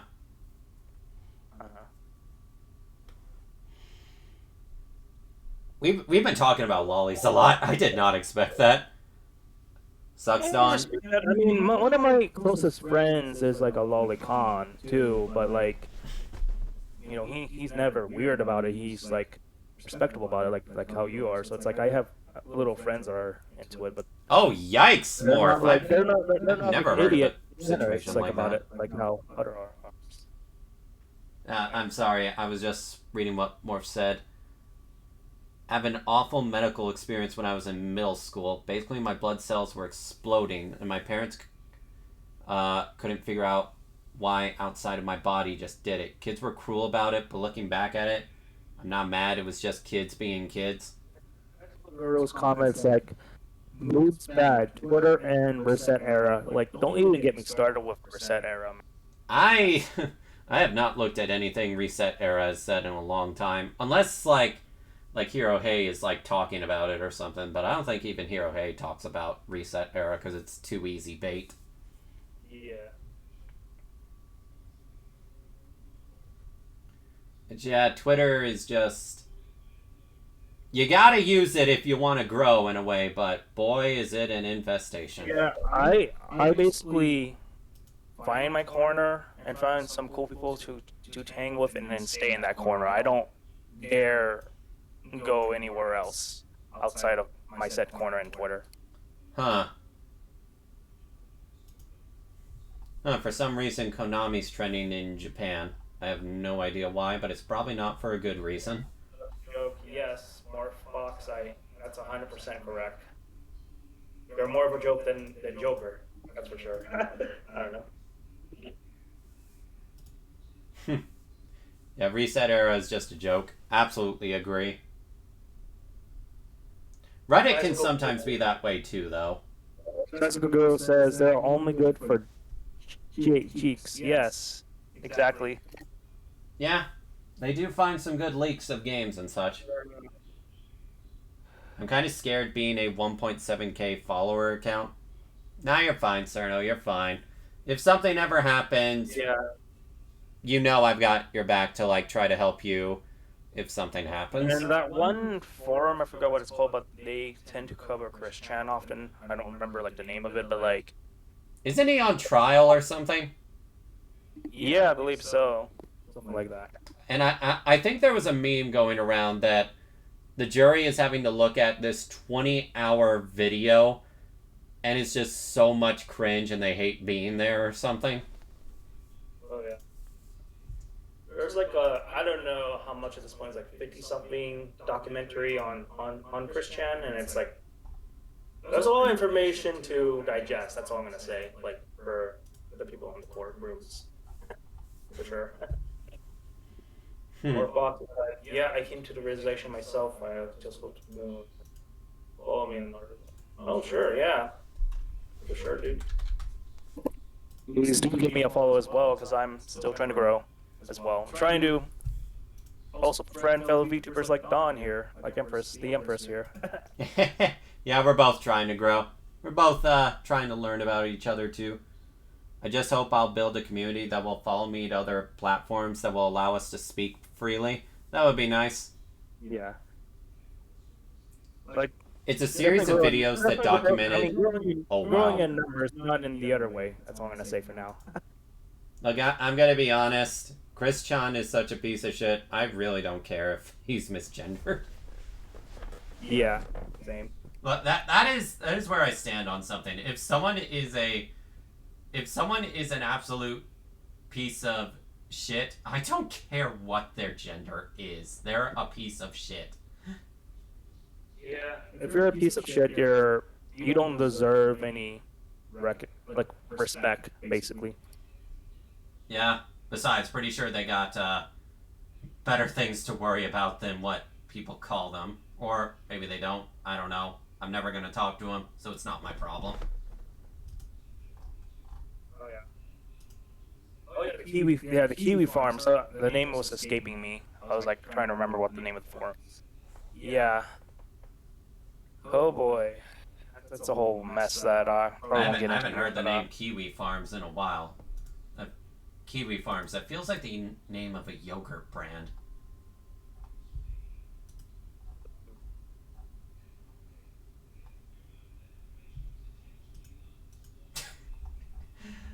I love the fake fandom coming up with such funny memes at times. Oh yeah, totally. Yeah. Honestly, one thing I really dislike about Twitter, and even someone I highly respect like Markiplier isn't immune to it. Everyone feels like they always got to talk about real life things that happened, like the whole. Now, there's a number of things I could list, but when something happens, like in the States, everyone feels the need to talk about what they think about it. Yeah, that's why one of the rules in my Discord server is like, it's a gaming server. You can talk about almost anything. Don't bring up like politics into this. Like that doesn't belong Yeah. in these forums. That doesn't belong here. Yeah. That's the biggest thing. Unfortunately, even Markiplier succumbed to that because he posted his thoughts on something and said, if you think different, fuck you. And I'm just like, ooh. Never thought I would see Markiplier say that. And I highly respect Markiplier. Yeah, I still do too. I think I have a little bit more respect for PewDiePie, a little bit more because he just doesn't give a fuck. PewDiePie, I respect for not giving a fuck. I don't really enjoy his content, though.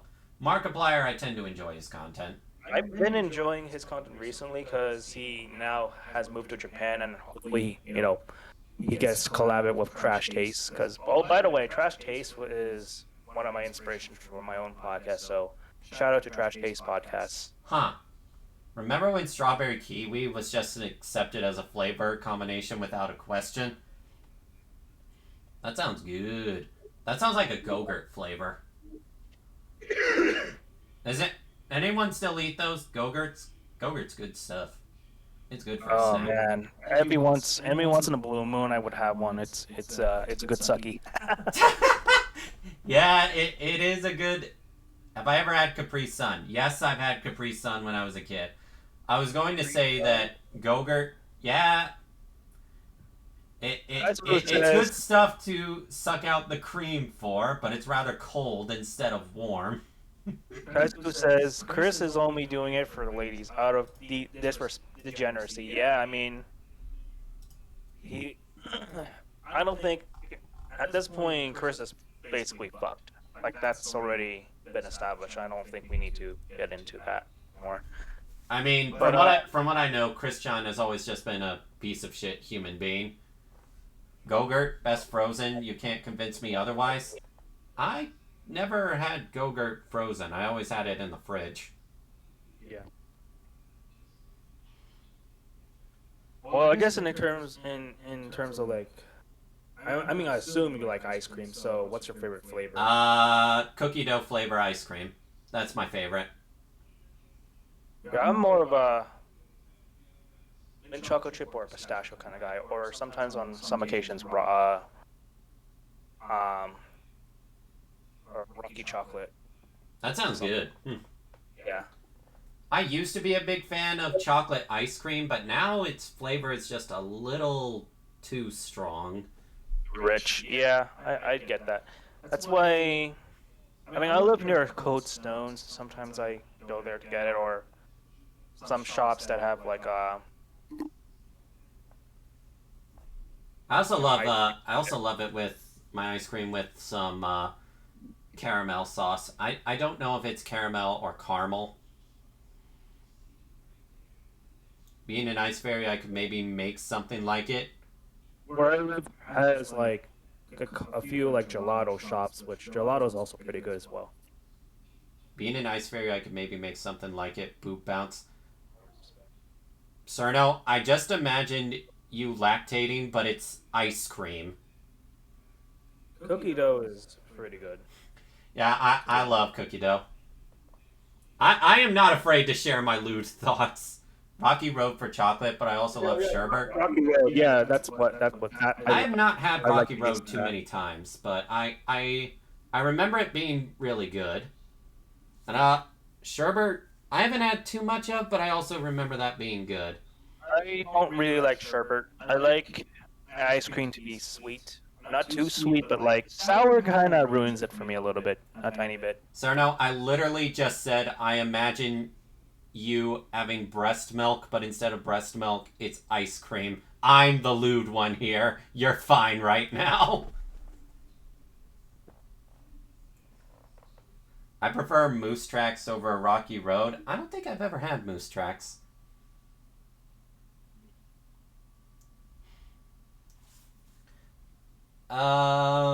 Let's see. What's your least favorite food? Have you ever had something called bitter melon? Or heard of it? I think the only time I've heard of bitter melon is Genshin Impact, honestly. Okay, so I'm Asian, so basically sometimes my mom will serve me bitter melon for dinner, and in my mind I was like, maybe I want to chuck this in the trash, but then I sort of just deal with it because it's healthy. But yeah, I've never had it before. My least favorite food, Brussels sprouts. I fucking hate them. I can't stand their smell. I can't stand their taste. Legit, if I eat them, I may actually get sick because I can't stand the taste so much. what's your beverage of choice? Beverage of choice? People are gonna laugh at me. If it's in small... If I could have an unlimited number of it, chocolate milk. Yeah, I never grew out of loving chocolate milk. Uh, are you like a Nestle Quits type kind of guy, or just chocolate milk in general? Chocolate milk in general. I haven't had too many Nestle Quicks. I mostly had that when I was a kid. Yeah. Well, it does the body good. I had Nestle Quick Well, strawberry well, milk, but it as didn't far as hit as soda is strong. concerned, my beverage for the longest time became, because of Steins Gate, it was Dr. Pepper. I grew to appreciate Dr. Pepper because of Steins Gate for a bit. And I did cosplay as Okabe a few times in Anime Expo. But Orange juice or apple juice? it's Apple gotta juice. be. I love apple juice. It I tastes want so to say good. my current favorite beverage is Canada Dry because it just tastes so good. Though in terms of a drink, I can get like anywhere, and it's not chocolate milk because you're not gonna go to a bar and get chocolate milk. Um, my drink of choice is actually root beer. That's the soda I have the most of. That's me and eating carrots. I can have carrots in soup and etc., but I just can't eat carrots. My gag reflex kicks in. I think that's what happens with me and Brussels sprouts. Hey, Magilu. See you in the viewer thing. What's up? Hello. But yeah, what's your favorite meal of choice? Like, if you had to have like a Last Supper sort of deal, like what would be like your meal of choice? There's two. Fettuccine chicken Alfredo or shrimp Alfredo or barbecue chicken pizza with ranch. Yeah, for me, I like a good steak. Like literally, oh man, if you grill me a good steak, that's all it takes for me. Other than that, curry rice. I don't Die like for. steak. I know it's un-American and basically a crime to say it, but I do not like steak. But that's because I have a small throat and I have to chew like crazy. I understand. I mean, Although I have started to eat steak with barbecue sauce lately and it tastes a lot better with it. yeah, if you go to my house one day, like you can try it with like lemon and like salt. It actually tastes pretty good. The way it's prepared like that. At least with the way my dad prepares it. Anyway. If you say so. I've just never been a huge fan of steak. Though, my dad does make it where I normally enjoy it in some way. But whenever I go out to, like, eat it at a restaurant, I never really enjoy it. And Don has disowned his best friend. I don't like steak. I'm sorry. Steaks, meat rare. respectable. I mean, so do I, but sometimes a little bit rare is pretty does the body good. I'm not sure which types mine are. The steak I made last time was a perfect medium rare. Yeah, in my household we now get accustomed to using an air fryer, so for the most part our steaks are mostly perfect. I've recently discovered, and by recently I mean like since last year, I really, really like salmon because that stuff just melts in your mouth and it's not that hard to chew and it just tastes so Salmon good. is delicious. Do you like sashimi? Like off the cuff? Or sashimi I'm for that not matter? sure. I don't think I've had sashimi. I once Or had octopus, and I'm not gonna lie. I only had octopus once because I'm like, with how much I see it in tentacle hentai, I wonder what tentacle actually tastes like. And I'm just like, kind of tastes like chicken. on a good day. We'll see. Well, I know a good sushi place like near my place, but it's all you can eat most for the most part for a couple hours. Choco, you say that, and that just makes me think of Splatoon. Yeah. Let's see. We already discussed like one of our favorite desserts, which is ice cream. I can't think of my favorite dessert off the top of my head, but actually no, I think cherry pie is actually one of my favorite desserts. Yeah. Besides ice cream, I'd like. Well, mine tastes a little bit rich, but as a child, I loved German chocolate cake that I had for my birthday one time, German chocolate and cake. I think I've had that a sometimes, few times. I do love my sometimes like Oreos. I do love my sometimes Oreos. sometimes a good apple pie or Apple pie can peach be pie. pretty good. Peach pie would do it for me as well. I don't think I've ever had peach pie. Red velvet cake. I like red velvet cake. I don't like what happens afterwards. But my stomach is very sensitive, so if I have red velvet cake, I'm not going to be having a good time later on, if you get what I mean. But yeah, I enjoy red velvet cake to the point I once had red velvet cake Pop-Tarts, and I'm like, I don't know how they made this, but it's decent, I guess. Yeah. I got my favorite dessert, and my mom makes it for my birthday every year. I love. Does that say dirt cake? Dirt cake? That's the first I've ever heard of that. I've never heard of dirt cake. Now you're gonna make me look this up. I hope it's something clean. Dirt cake.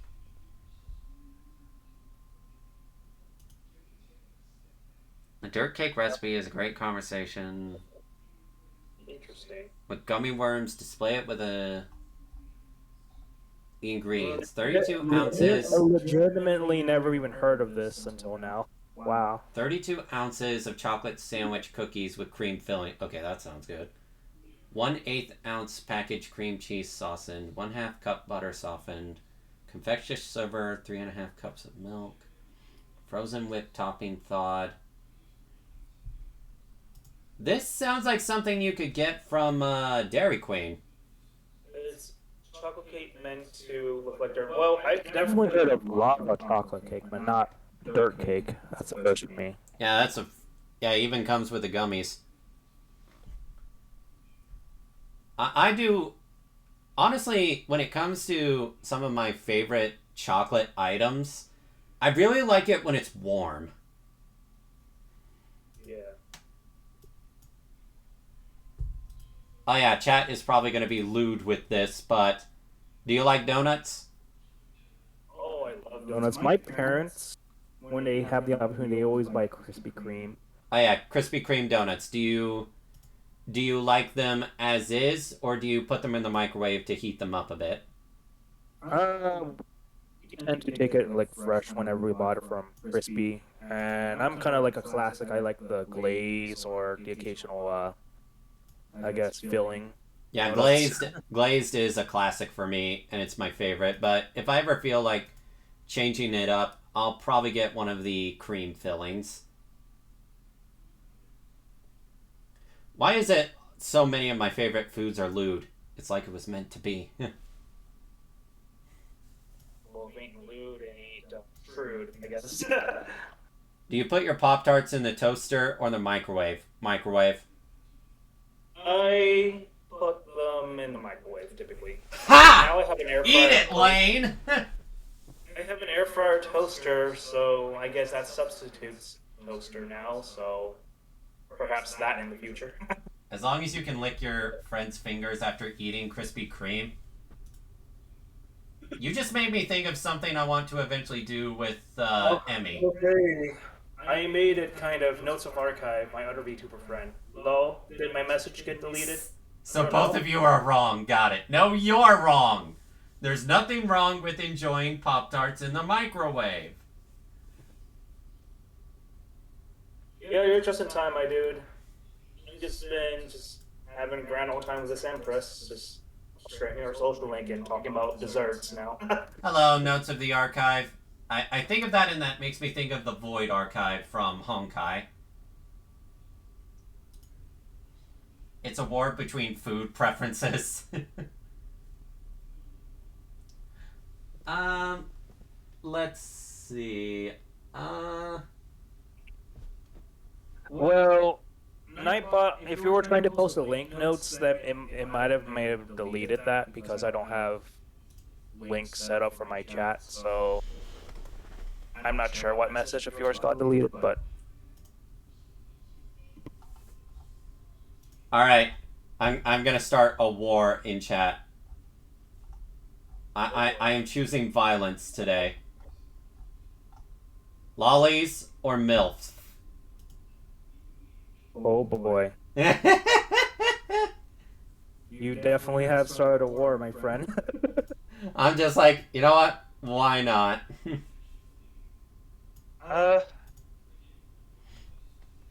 As long as they have red hair, but I'm more into like the mid girls. I'm not either the short stack or the milfs. I'm just like somewhere in the middle, personally speaking. I mean, I love both, so... Let's start an all-out anarchy. Pineapple on pizza, yes or no? I can take it or leave it. Despite what Gordon Ramsay might say, I could care less as long as the pizza tastes good. Milf Lolly is the best option. If you've seen Oya-san, you know why. I don't know what you're referring to by that, actually. I give you permission to post a link of their picture. Sorry, I'm a glasses guy. Glasses guy, huh? Lollies get head pats, but MILFs get all my love. But what if I had a lolly form, Toko?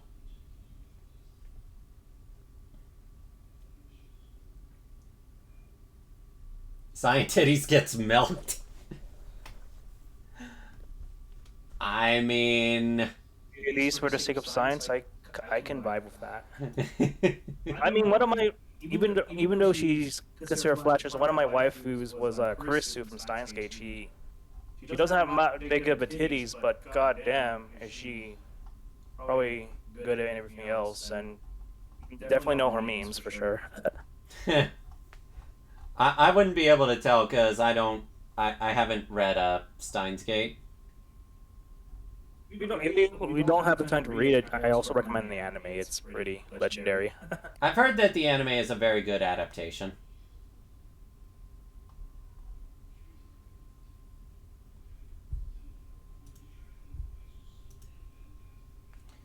Alright, let's see what this character looks like. I don't think that linked right. Alright, let's see. Let me try this again. Copy paste the whole thing. It did not show. Oh. I think think I've seen this from an age content. That's all I'm gonna say. I don't want to get you demonetized on Twitch or myself for that matter. So. I mean, I'm already talking about lollies, so. For all you MGQ fans out there, Promestein's Kate. I'm pretty sure that was a reference they put for her name in general. Yeah, I can't find it, so just go ahead and tag me an image of that character on my Twitter, and then I'll retweet it if it's safe for work. Or etchy. If it's etchy, I'll retweet it. Don, depending on your answer, I will either give you head pats or yeet you like a quarterback to a football. Let's say that I am a short stack.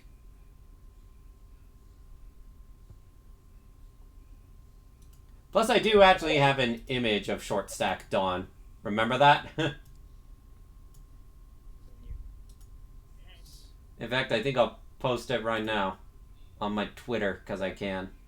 I was gonna say, like, the type of waifus I like nowadays kind of aren't on the radar as much. So, say for instance, people like Velvet Curl from Berseria. I tend to like Eleanor, like more like the girl that doesn't get that much attention. Eleanor. I'm trying to remember who that is. The Exorcist spear lady, sort of. Here we go.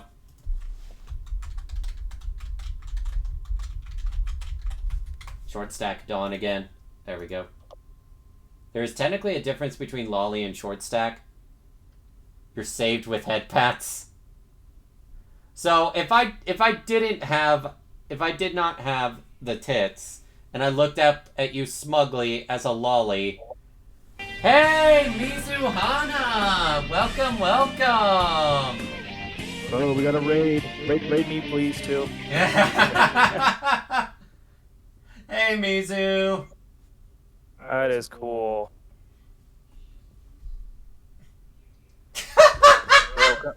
Bro, counting, like, my viewership, we have, like, over 10 people. Holy crap. Yeah. Oh, yeah.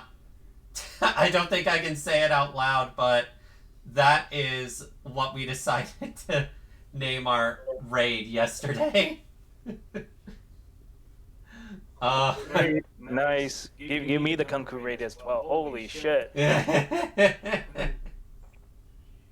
We were actually just talking about lolly and how Toko said that if I am short stack Dawn and I look up at them smugly, I get head pats.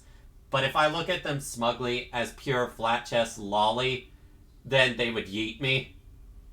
I just got here and I heard something about smug lollies. Yeah, just in time. Extra thick! Actually, Mizu, are you fine if they join in the call? Oh, yeah, sure. Yeah, I wouldn't be able to show their model right now, but I would be able to show Discord reaction. Yeah. Oh, Let me, Mizu, let me give you the collab role so you can join with us if you wish. Maybe bring my buddy Kai in here, even though he's not really a VTuber, but he has he's a big SMT fan, huh? Unfortunately, I haven't done anything with SMT other than Digital Devil Saga. Alright, Mizu, gave you the collab streamer role so you can join us if you wish. There you are, Mizu. Hi. Let me see. I think if you send me your browser source, I can actually show you on here. I could real quick, yeah. One sec. Yeah, because otherwise I gotta mess with some settings with Discord reaction images, because it would show everyone here, including the one that doesn't have a Discord reaction image. Well, they do have Discord reaction images, but it'd be weird if Kiefster showed up as Discord reaction and their model at the same time. Well, it should be this one, probably. I will yeet you to your nearest mother. You mean a Dami Mommy, right, Toko? Maybe that. Yeah, we just got that. Who did what? Oh arm's reach. Don't mind me. I'm just Yeah. waiting for you to send me the link. Jujutsu Saga is great. Yeah. Oh. Hey Kazuko, do you want to get in here as well? Yeah, I DM'd you the link. Talk about like your SMT knowledge onto all of us, because you're the only friend I know that knows like your shit about SMT compared to the rest of us here. I kind of want to keep it to just people I kind of know for now, if that's okay. Fair enough. Yeah. All right, give me a sec to add you, Mizu. Browser source. Mizu, your Mizu browser. You're gonna be a floating body for a bit. Probably.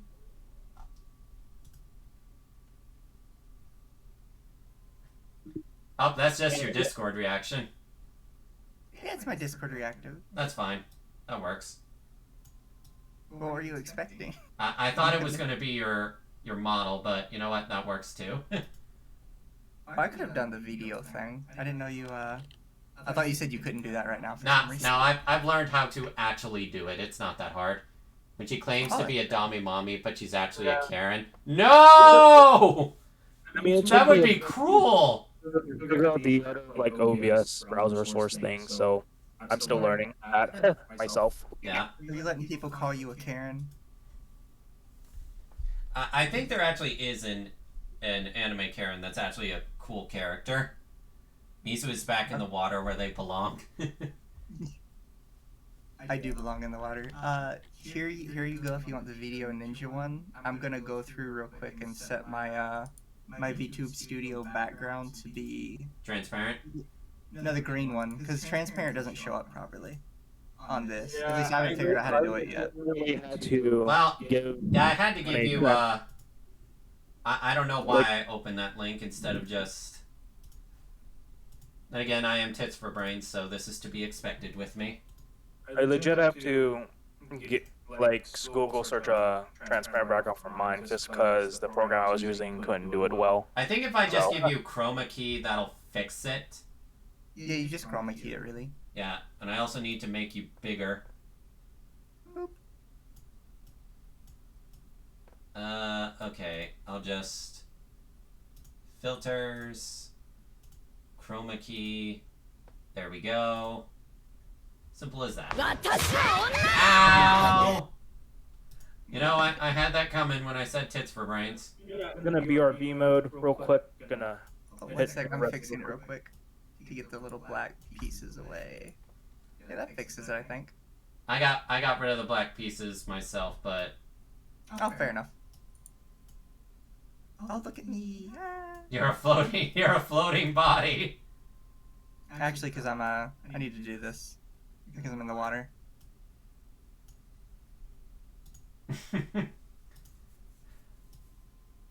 But I need to have it where you're not too taller than me. I Skinny could do dipping this crew.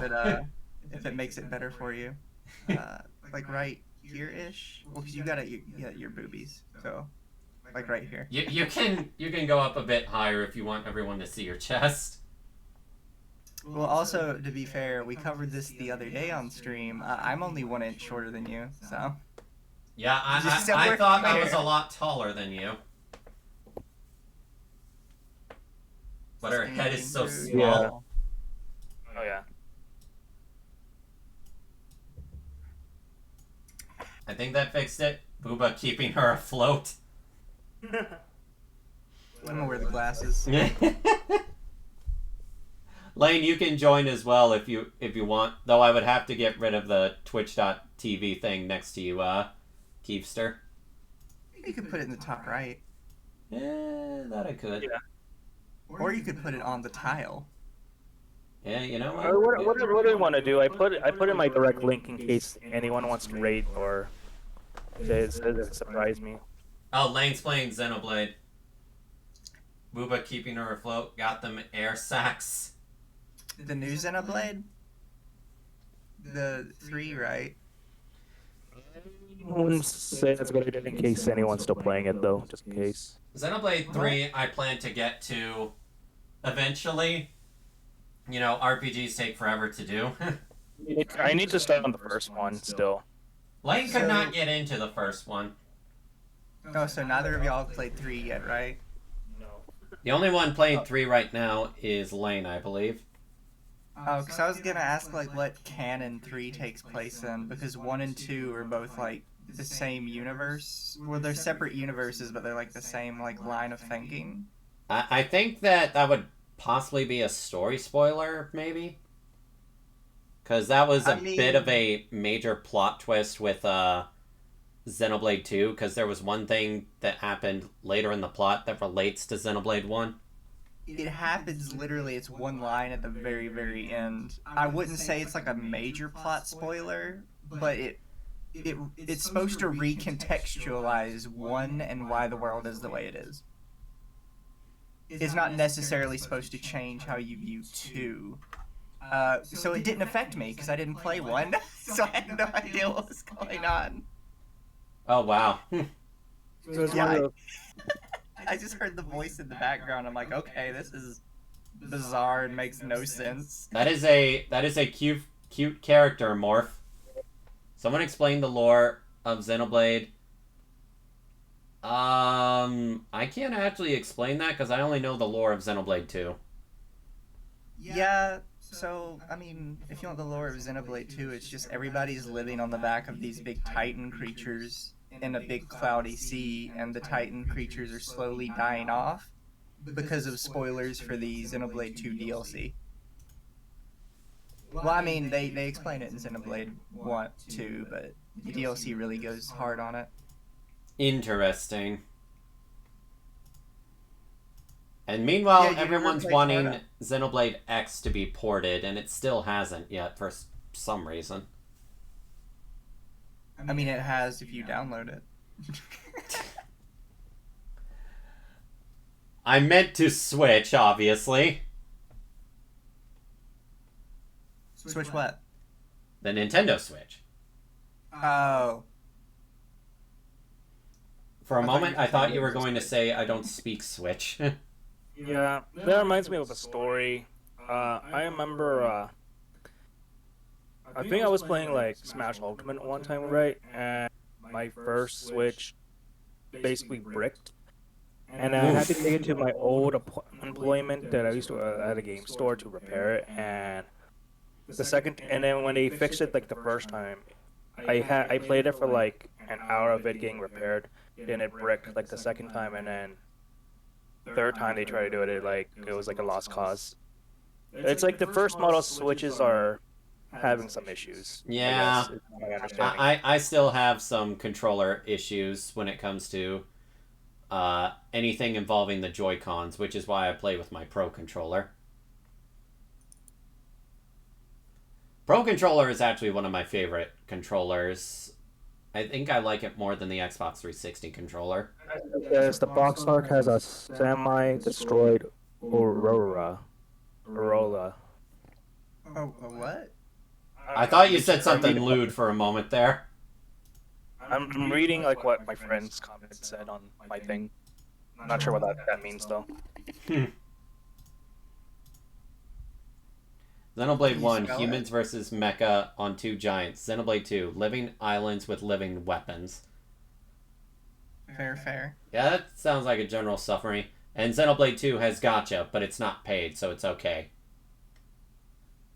Yeah, I mean, I'm not 100% sure I would necessarily call it gacha, because it is. It is technically the gacha, same though. mechanic. Kai says he was talking about Xenoblade 3. Oh, okay. Well, I don't know. I haven't started the first one, so I don't know the context of all. I don't think you need to but- play any of them in order. Yeah, I would imagine so. I would recommend 1 before 2, because the reveal in 2 just doesn't hit at all if you haven't played 1. I had to look it up on YouTube. I mean, I still probably need to look it up myself, because I know what scene you're talking about, because they literally show a scene that, like, happened in Xenoblade 1 in the game, and you're just like, huh? I don't get it. Gacha No, they without don't micro... show it. It's literally just a voiceover. Gotcha So without. randomly, like, there's this background voiceover, and I'm like, okay, there's some random voiceover that makes no sense. Somebody messed that up at the end of this game. It's more references until a bit of lore near the end, but really you can do 99% of the story without any context. Yeah, Pyra and Mithra are all I need. Yeah. Oh yeah, I am curious, Lane. Since you're really into the game, how heavily did they tone down the fan service? Because that's one of the things I really liked about Xenoblade 2. It was an anime game. I love my anime tropes. I'm simple. That's part of the reason why I like the Tales games too, because they have. Yeah, I love Tales games because they never gave up the anime aesthetic. Yep. 1 second. Oh, you silly bottom. They may have toned up. Wait, what? Oh my, how lewd. Oh, so, you mentioned the Tales games, right? Yeah. So I'm gonna be completely frank. I have only played Zestiria and Berseria, and I did not finish Berseria. I just kind of had like a bunch of stuff come up, so I didn't have time to finish it. I'm gonna get back to it eventually. Zestiria, I think, is endemic of a problem in gaming. Or a problem specifically in JRPGs. I call the first hour the last four. When traditionally in JRPGs, the first hour is boring and useless and nobody cares, and the last 4 hours are over-the-top nonsense that makes you just lose interest in the story. Personally, for Zestiria, I just like the characters. I heard that Zestiria's combat is not good. I just like the characters. Like, give me Edna, Lila in a room together. I keep hearing Etna, and I think of Disgaea Etna. It's the only thing that isn't a spoiler. One of the first scenes is a bath scene. I like this. So I guess they have more fan service, they just toned down the clothing. What I was told, and I only knew this because it was people talking about the girl that was labeled as non-binary in like the Kotaku article, is they're all like in some kind of military group, and it's sort of like the Starship Troopers military group where everybody just showers and bathes together and nobody really sees it as a weird thing. Yeah, Kotaku. Like, yeah, I heard about that article, and I heard in JP they just give them... They literally just call her a girl. There's like no mention of her being, questioning her gender or being non-binary. It's just a weird addition. Yeah. It's a bit of vocalization, but it's one of those things where it's just like, I'll throw a bitch fit and I'll still play the game anyway. I mean, apparently Skies of Arcadia, one of my all-time favorite RPGs, was heavily vocalized, but I never knew it, so... I mean, hey, I still love the game. Haven't seen anything like that yet. Kotaku is like a bit. I would agree with the sentiment and on your comments there. Kotaku is a bit hit and miss.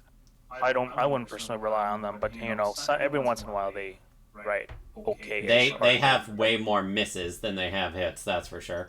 I'm looking at what they did to. I'm looking at their call out for Samus.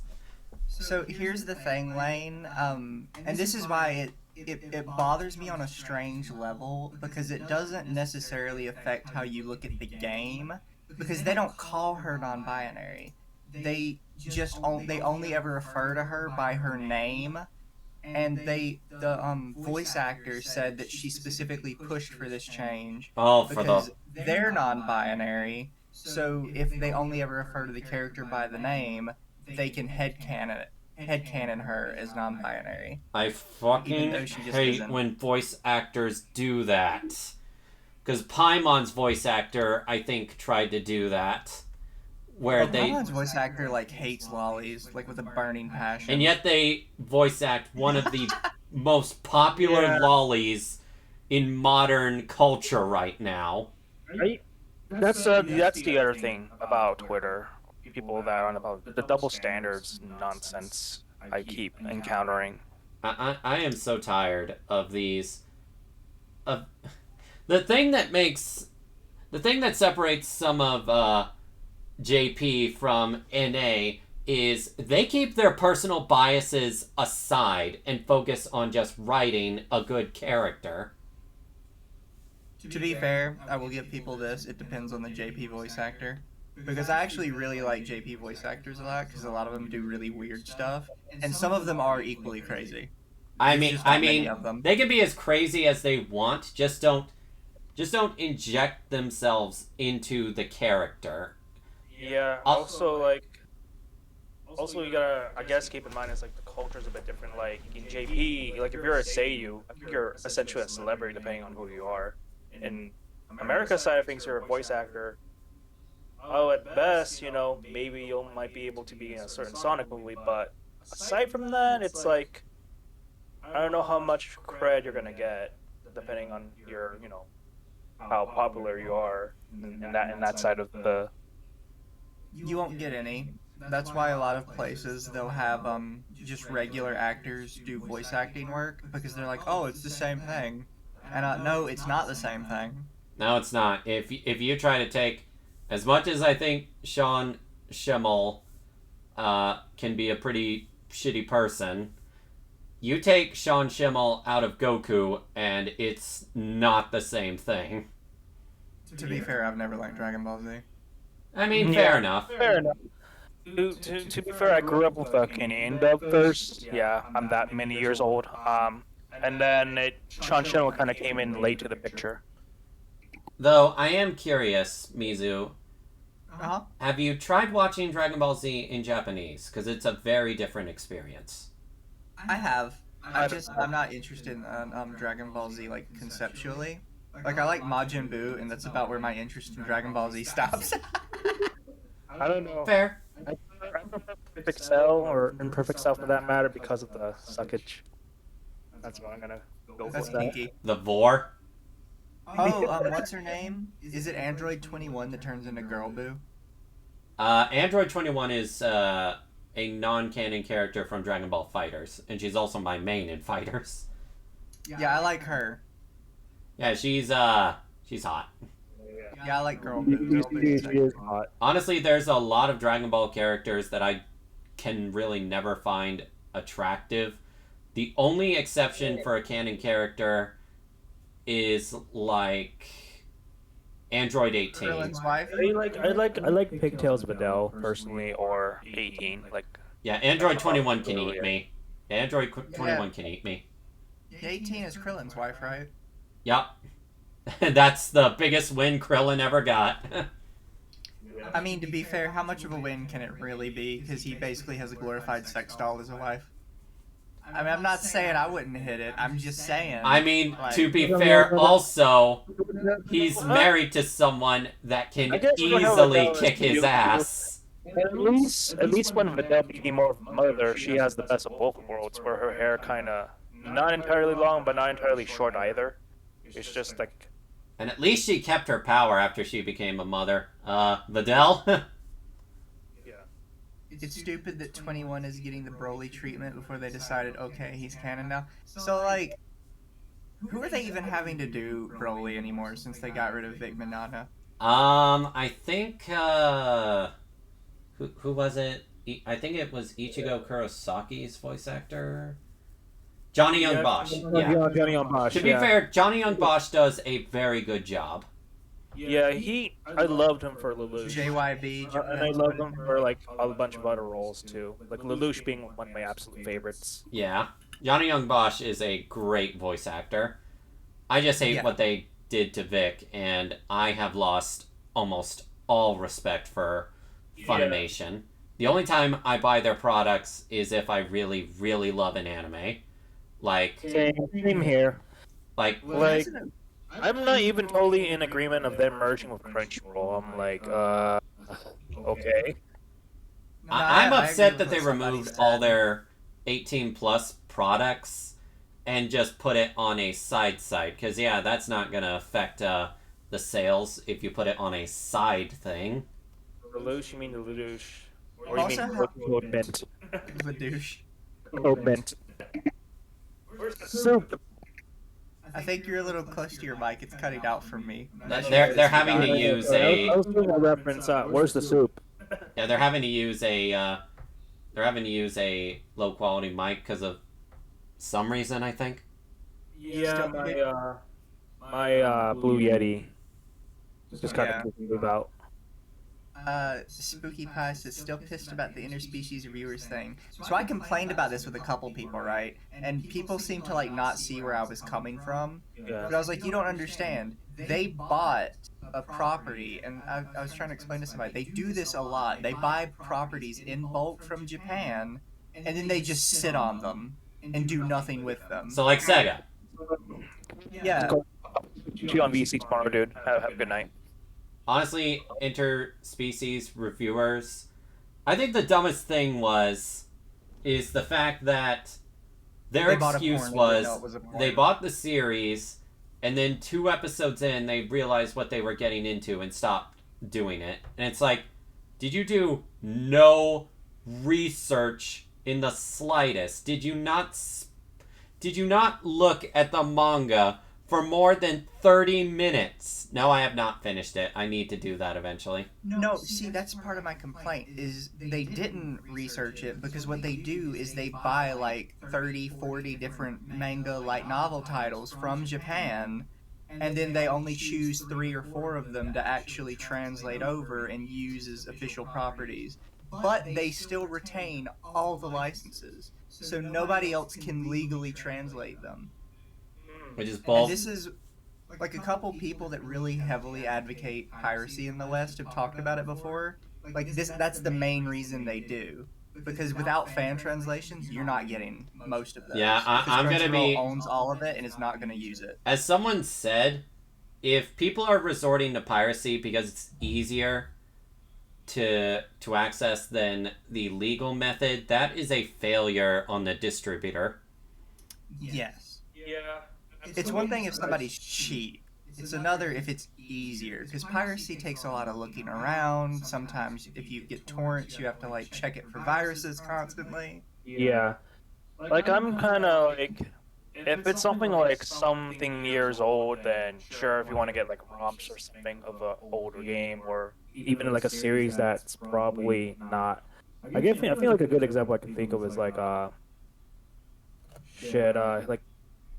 Yeah, it doesn't even have a dub for it, like Hitman Reborn. Like, I haven't seen. No, there's no English dub for that. Like, there's no dub for that. Hitman But Reborn all is the underrated. I'll just say that was a damn good anime. Had really good fillers too. Yeah, like one pretty good stuff. Speaking of like shonen, who's excited for Bleach to come back this year? As someone who read the final arc, I'm not that excited. I didn't like Bleach, Naruto, or One Piece. I'm sorry. I hate all of the big 3. Bite me. I'm still too. I've embraced One Piece a bit more. to be honest, Naruto, 'cause- I've experienced the entire. I experienced the entire original anime, some of Shippuden, and I read all the manga. And Boruto can go jump off a cliff. I read all the manga. I don't even give a fuck about Boruto, to be honest. I just like burrito. That's about it.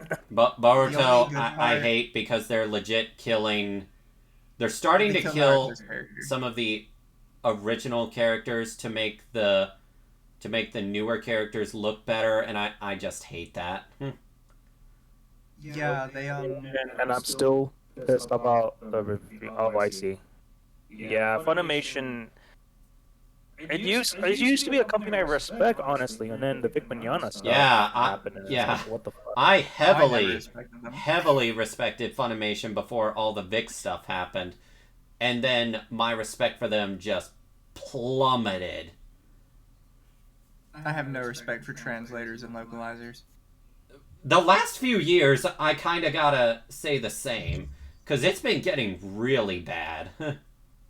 Oh, this is partially related, partially unrelated. Do you mind if I tell like a random story about a manga I really like that doesn't have an official translation? Go Sure, ahead. dude.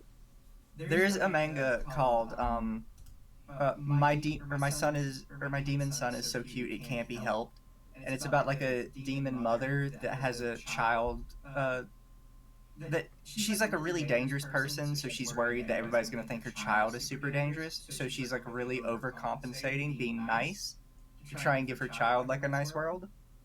But in it, her sister is like in this very homoerotic relationship with the girl that helps take care of her kid, like heavily homoerotic. And the person that did the fan subs for it would constantly downplay it, and then he'd get in fights with people under all the uploads of it. Oh, you about gotta how be kidding me. Yeah, he would Even get in fan fights with translators? Yeah. He would. It annoyed me so much because I love this story, and he was like the only guy that was that would translate it. But he would always get in fights with people. He's like, no, they're just very close friends. It's like she literally says in this, and you even had to admit that you couldn't translate it any other way, that she wanted to bone her. Like, you can't. Are you kidding me? We got original fan translations for like Bleach and Naruto before they were localized, and I'm pretty sure there were a number of F-bombs in there where Yeah. I remember that. Yeah. Older how fan it- translations inserted fuck a lot. Yeah, I was sorry to interrupt. Like I've read some of the comments on like them inserting like random woke shit in the Ragabate like stuff. I've read that. I'm like, yeah, they're basically a lost cause, and the fact that they're burning a bridge with Vic and the shit that they're getting, like, yeah, I have no sympathy for that for this company anymore. Yeah, Funimation can burn. On that same one, I actually want to go back to the days where we unironically had all according to Keke Kaiku, and then the little note at the top, Keke Kaiku means plan. Unironically, I want those days back. I want the days before all these woke people infested anime culture. Forget that. Remember, like the Dr. Bio fan subs? Like, I want those days back. But no, I had this epiphany, right? Because I was reading another manga that actually had a really good fan translator called Senpai Can't Teach Me Love, which is about a high school student falling in love with his teacher. And in one part, he's sitting up on a roof, and his teacher comes out to talk to him, and he says, well, you know what they say about dumb things in high places. And he puts a little fan translator's note, and he's like, so this is like a really strange Japanese proverb about how dust gathers on the top of things, and how people will call somebody dust if they think they're being useless. And he's like, I really had no way to translate this into American because I have no idea of any American like idiom that matches this.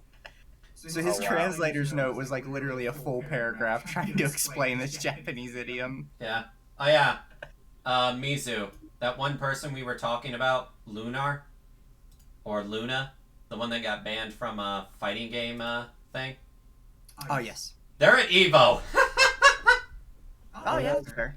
See, ideas for anime written in general, I want to make one.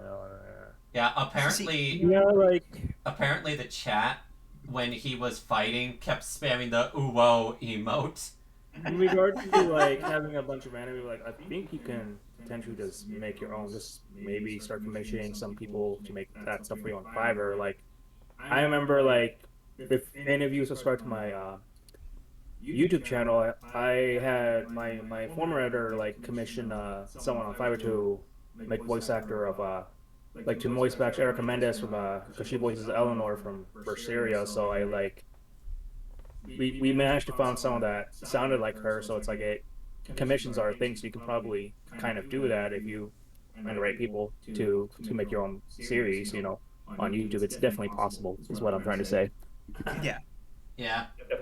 Even comic book artists are starting to get sick of all the woke shit in like Marvel comics, and I think someone sent me a link of someone making like $3 million or something. Maybe it was $30,000 to help build their new comic book series that wasn't full of like woke shit. And also, in regards to like kind of leaving off of anime for a bit, like Star Wars, like Terra Morris, like the guy behind Boba Fett and Jango Fett, he's getting sick of like being misrepresenting like his Boba Fett character. Like Boba Fett's supposed to be stoic and all that, and even he is not having with woke Disney. Like Yeah. Yeah, what because they're doing. Boba Fett, all the Mandalorian characters are very stoic. It's been that way. It's been that way before Knights of the Old Republic. Like as someone who loved Knights of the Old Republic, especially the second one, you meet a Mandalorian and they are very stoic and to the point, and they are ready for combat. I mean, they're a warrior race. Yeah, they're a warrior race. Yeah. It's like the Now, scam. Yeah, just like the Saiyans. now, see, I've for the most part, I've stayed out of like the woke stuff conversation. You know what really sent me when I learned about it the other day? What?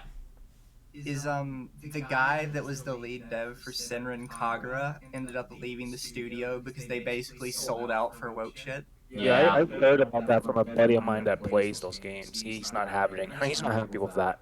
Yeah, they basically banned pretty much in the Discord for Marvelous, the company that makes Senran Kagura. They basically banned any lewd talk about any of the girls from Senran Kagura because all of them are canonically underage.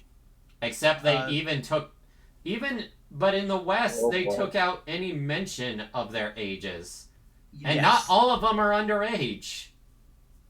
But they have banned any talk of it. They have removed. They had a fan service chat in the Discord that has been removed because they said it was inappropriate and objectifying.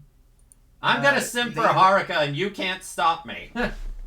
Yeah, the guy that made the famous quote about ass in hometown got forced out. Kenshiro Takai. He's made his own studio now because he couldn't stay there anymore.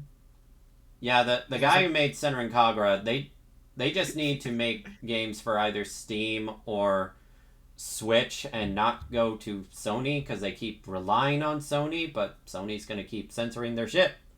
Oh, as far as I know, they've completely sold out to Sony now. They've changed their tune about Switch and PC. They're just going to Sony. So you're saying they didn't learn. They didn't learn. Yeah, I just have this love-hate for Sony because on one hand, I'm a PlayStation bro. I grew up with them with and PS2, on the other PSP. on the other hand, I hate the censorship that they're bullshit that they're imposing. Yeah. You want to know one of my favorite systems of them from the modern generation? The PlayStation Vita. The one where they had like the least impact on, but it was a haven for otaku games. Yes, all the visual novels, all the RPGs got ported to Vita for some reason. Katsuragi and Daidoji are best girls. Katsuragi is one of the best girls. Daidoji... Actually, Daidoji got worse after I saw... Once I saw, JoJo. Reminder that ass in DMC 5 needs to be covered, but a sex scene in The Last of Us 2 is perfectly fine. That still pisses me off! Yeah. Like I said, double standard bullshit is just dumb in general. It got so much worse when Sony moved to California. For me, it's not just the Sony censorship that really gets me. It's the fact that at the exact same time, the games were being released on Switch completely uncensored. And it breaks your brain, the idea that Nintendo lets not safe for work 18 plus games get released on Switch uncensored. Yeah, it's like, And what Sony timeline doesn't. are we in?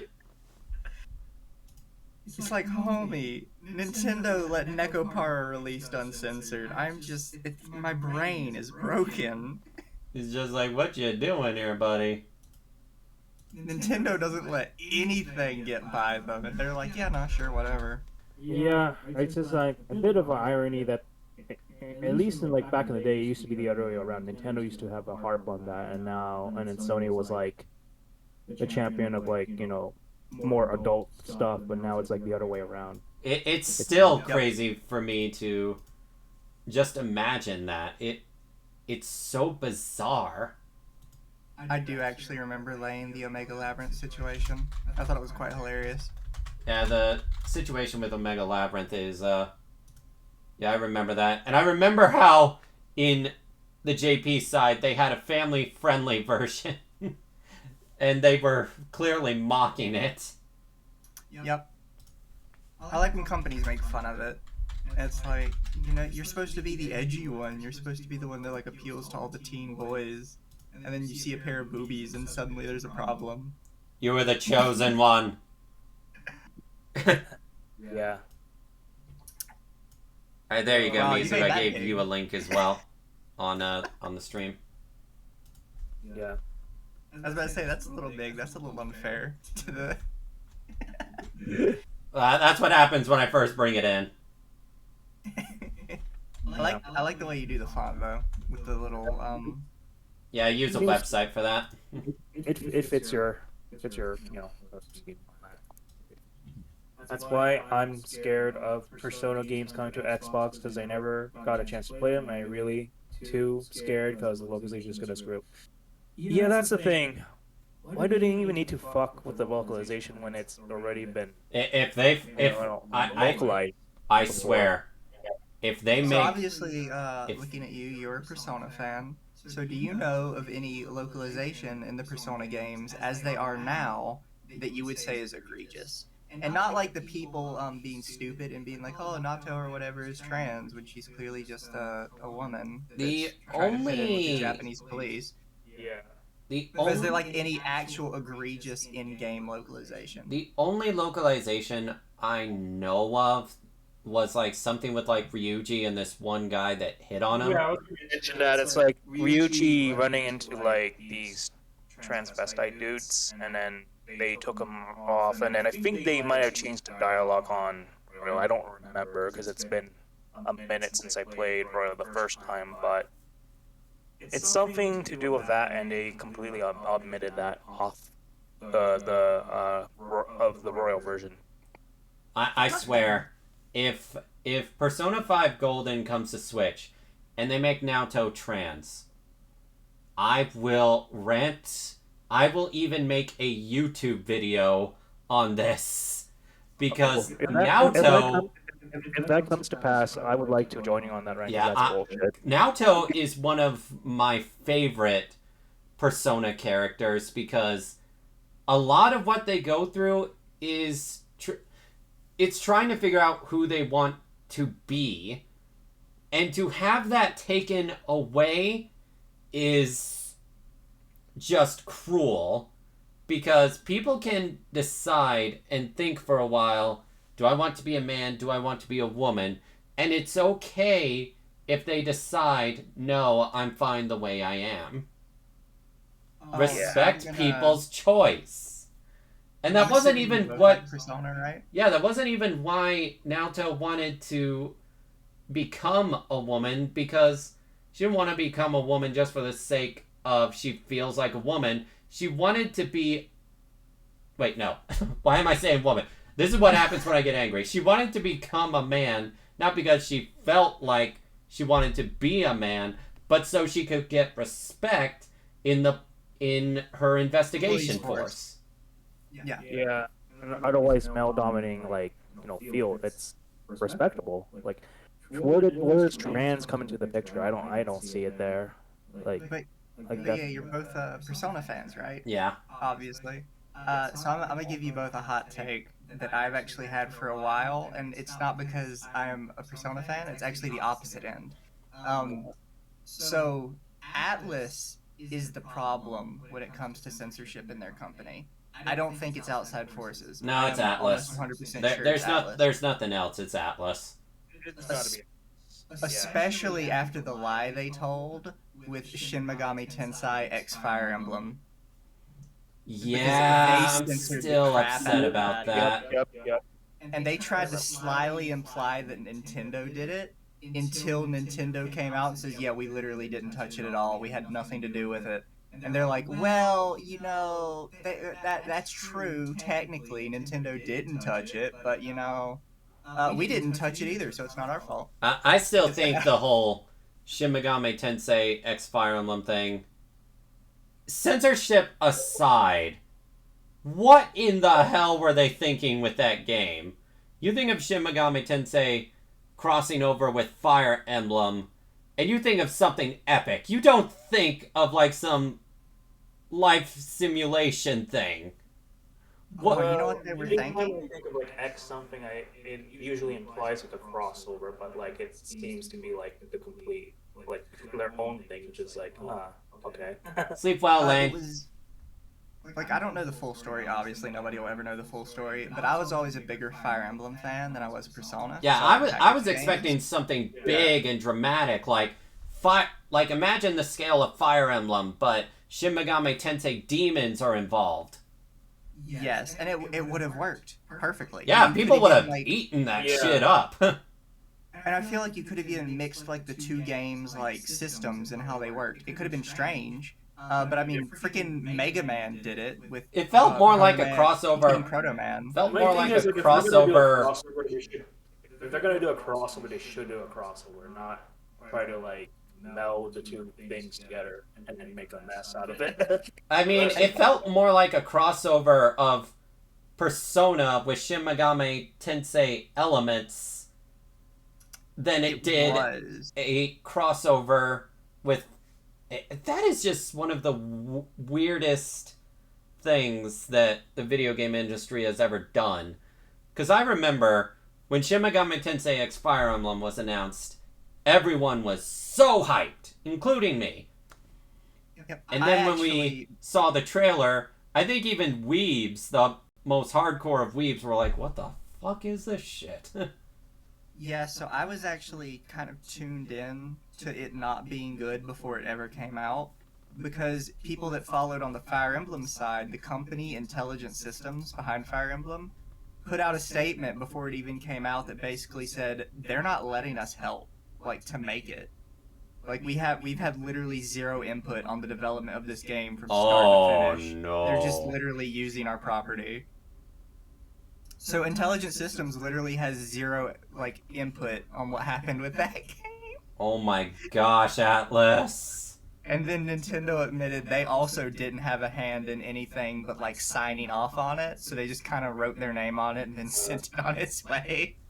So it's 100% on Atlas on that one. Grace, I'm giving you Atlas. Come on. What the fuck are you doing? What the fuck did you? I'm not gonna lie, I got suckered into buying it too. I still have the copy. It's sitting in my game shelf. Maybe one day I'll actually stream it just for the sake of it. If you want to, I'll come by with you for that. That would be an Video interesting stream. collab.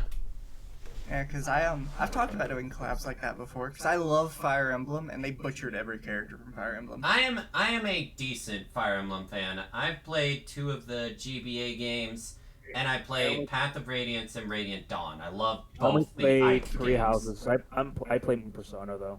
The problem is these big gaming companies keep making these crappy censored games, thinking the fanboys will keep eating it up, when they never eat it up to begin with, which unfortunately is true, but the real fans and some of the mainstream aren't. Yeah, that's the thing. When a niche game company tries to appeal to the mainstream, it always backfires. You know what actually really kills me with Fire Emblem, right? What? Is, you know, like the main reason Fire Emblem started kind of dumbing itself down and becoming easier was because Path of Radiance and Radiant Dawn sold like awfully. Wait, they sold awfully? Really? Yeah, they almost killed the series. So what was it? It was those games were amazing though. Yeah, what's the one Final Fantasy guy, like, he said he called it Final Fantasy because it was the last game he made before they were gonna kick him out because his games were performing so poorly. I don't remember. That Maybe was Awakening for Fire I Emblem. Yoshi P because I play 14 sometimes, but I don't know. I But, think that was Fire Emblem Awakening. That was supposed to be like their last hurrah. That was their last chance to try and make money before they like they were gonna have to just shutter Fire Emblem completely. And as we know, Awakening like did gangbusters, and people love Lucina, people love Chrom, like they're known by almost everybody in gaming now, and it put Fire Emblem like on the map basically as like a major contender title. I am actually surprised that Path of Radiance and Radiant Dawn sold so badly. What, like? So I can actually explain why. It's actually pretty simple. What's And that? It annoys me that they didn't realize this themselves. But the Fire Emblem community is still, at the time, was almost completely Japanese. It had a very small American fan base. And the Japanese fan base only played mobile. Almost every Fire Emblem ever released had been mobile. And at the time, Japan was like really going through a big mobile gaming resurgence. So when it released on Wii and GameCube, nobody bought it. Because nobody bought the Wii or the GameCube. I mean, I guess that makes sense, because not only do I know that the GameCube didn't sell that well, but it's also not the type of game that either kids would eat up, or I think like hardcore Nintendo fans would eat up. Yes, it was really just for the Fire Emblem community. Yeah, and for people in the me, it community was that just played some. it loved it. Yeah, for me, it was just some random game I decided to try out via GameFly, and I'm just like, Yes. holy shit, I love this. Depends on. But it's also because they perform so well, it's made them really like risk adverse to doing what those games did ever again. Because for some reason they think it's the content of the game that made it sell poorly. I don't know what changes they've made. I guess I would have to play Awakening myself to find out. Oh no, Awakening's great. I think Awakening was before they like first hit the big downturn, which is why I heard Fates is Fates such a garbage is- fire, and Three Houses is a bigger garbage fire. Really, I heard Three Houses is really good. I mean, I enjoyed it, but that's the only one I played, so I don't know. So I'm gonna say this. I understand you like Genshin. The people that like Three Houses are the same people that call themselves Genshin stans. Huh. Huh. Three Houses only got attention because they like ship all the characters, and you like there's all these specific character ships, and Claude is such a cute I have little- heard it is a legitimately great game from one of my friends who just could not stop playing it. And they're not interested in shipping wars or any of that crap. It's a good game if you only play through one of the 4 stories. The problem is if you play through any of the other stories, they don't recontextualize information. They just start deleting stuff from people's backgrounds because it would conflict with the new story. Huh. And they're like, I'll "Oh, well, we-" have to play Three Houses Yeah. one of these days myself to find out. Now, I Yeah, know they that start deleting Fates, stuff. Fire It's Emblem definitely fun. Fates, I mean, though. all I care about is like at least like in my first playthrough, I married one of my favorite units that I was hoping to get, and that was it for me. I could care less about anything else. So I got a simple goal and I achieved it. That's all there is to it. I'm not gonna lie, ever since they added casual mode, I almost strictly play Fire Emblem in casual mode. It's just more relaxing, and I enjoy the Yeah. combat. I mean, I came from Three Houses is like probably the only Fire Emblem I played. Like I'm definitely not gonna try like classic mode for my first time for unless I wanted to just be crazy and kill myself. I might play the game on like casual mode, but I'll still play it on like. Can you play it on casual mode and still have it like on hard mode or something? No, so Fire Emblem now has 2 difficulty settings. It has classic and casual. And Is there then it any has- difference between them other than just permadeath? No. Classic and casual is just permadeath or not. I think they've also... This was for Fates, is they added a 3rd mode, which was called Phoenix. I don't remember if Phoenix is in Three Houses or not. And it's if somebody dies, they literally resurrect the very next turn. So it's basically impossible to, like, die. What the hell? That's baby mode. Yeah, Phoenix is like proper baby mode. But then they have normal hard and lunatic is what they call their super hard. I mean, I guess I may as well play on casual mode just for the sake of saving time, but I wish there was a choice where you could play casual mode and have a harder difficulty, because You can. You can't? It's two. You can. It's 2 different selections. It's you choose normal, hard, lunatic, and then you choose classic or casual. Oh, okay. So Phoenix is game journalist mode. game journalist mode, I agree. Yeah. Okay, so at I'm pretty least sure they they have do. it where you can play casual mode, but also have it at a hard difficulty. Yes. Because the goal for every Fire Emblem stage, the goal for every Fire Emblem stage, Speaking of ROMs, they recently, going back to Persona for a bit, they recently finished a translation of Persona 2 Eternal Punishment, like both translations for PS1 and ESP. I think I heard about that. Pretty cool. Which is pretty cool. If there's a full fan translation, Cerno, can you DM it to me? Because people keep saying it. I cannot find a fully completed JP translation for Fates. And I really want to remove those freaking ellipses. They piss me off. So Have you two seen the ellipses? Damn. We reached like 3 hours. As much as I want to keep all this conversation going, probably going to hit the hay real too soon. But, That's fine. yeah, Don, thanks for agreeing to be like my guest while me interviewing you. Like, this was honestly fun, a lot of fun. Like, seriously. No problem, Kiefster. Was glad to have you here. It's honestly probably one of my best collabs like in a while. So, absolutely. Oh yeah, nice to meet you, Mizuhan. Is You that can your call me name? Mizu. Yeah, Mizu. Yeah. Most people call me Mizu. My full name's a little kind of a mouthful. All right. So, I'm holy shit, 3 hours. Oh, okay, dang, that's like the longest stream I've ever done in a while. So I'm gonna off a little bit because it's well, I haven't been I've been sort of operating like 3 hours of sleep, so I'm trying to Mood. Oh dear. get more sleep. Well, for Morgana kind of reminds me to go to bed, but yeah. Anyways, I'm just gonna say, well, at least my outro. I'm not sure how you guys usually close up, but my outro is like usually like this. Like, I would usually say, "Begone Dirty Demons," and "Begone Dirty Demons" comes from because I played SMT Nocturne and everything. Like, you recruit demons, so when I banish the demon, it's like I'm telling the demon to be gone. And I took the quote from one of Joker's lines, so it's like, "Begone, dirty demons." So be gone, you dirty demon. Well, that's usually how I close out my like streams or Dirty demons, huh? Send them my way. Yeah, I'll send them your way. How do you usually conclude your thing, Empress? Well, I can actually keep going if you want to keep talking, Mizu.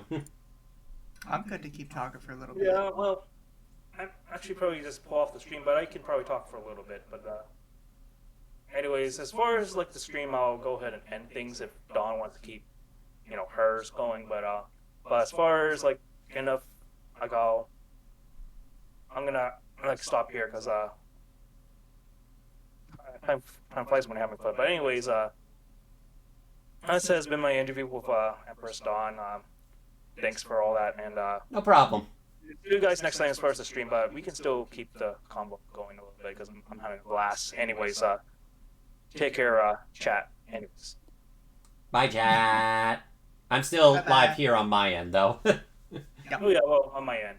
Yeah, I'm just saying bye to your chat. Yeah, my chat is gonna go bye-bye, but I'm gonna say goodbye to mine. Because I might have to take a shower pretty soon as well.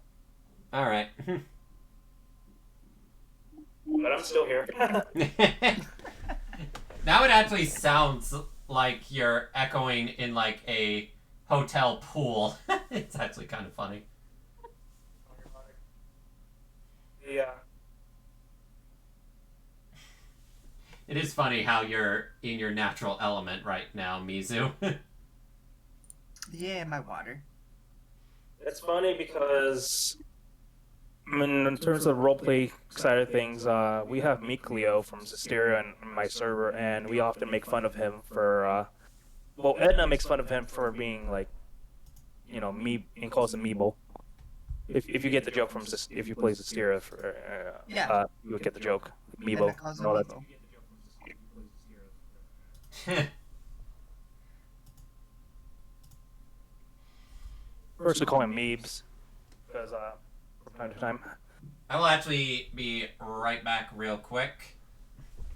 So Mizu, just enjoy swimming around and talking to chat for a bit. I do. How y'all doing, chat? Also, how you doing, Don? Yeah. Oh, yep, she shut down. So, chat, you guys having a good day? Having a good night? You got some snacks? Yeah.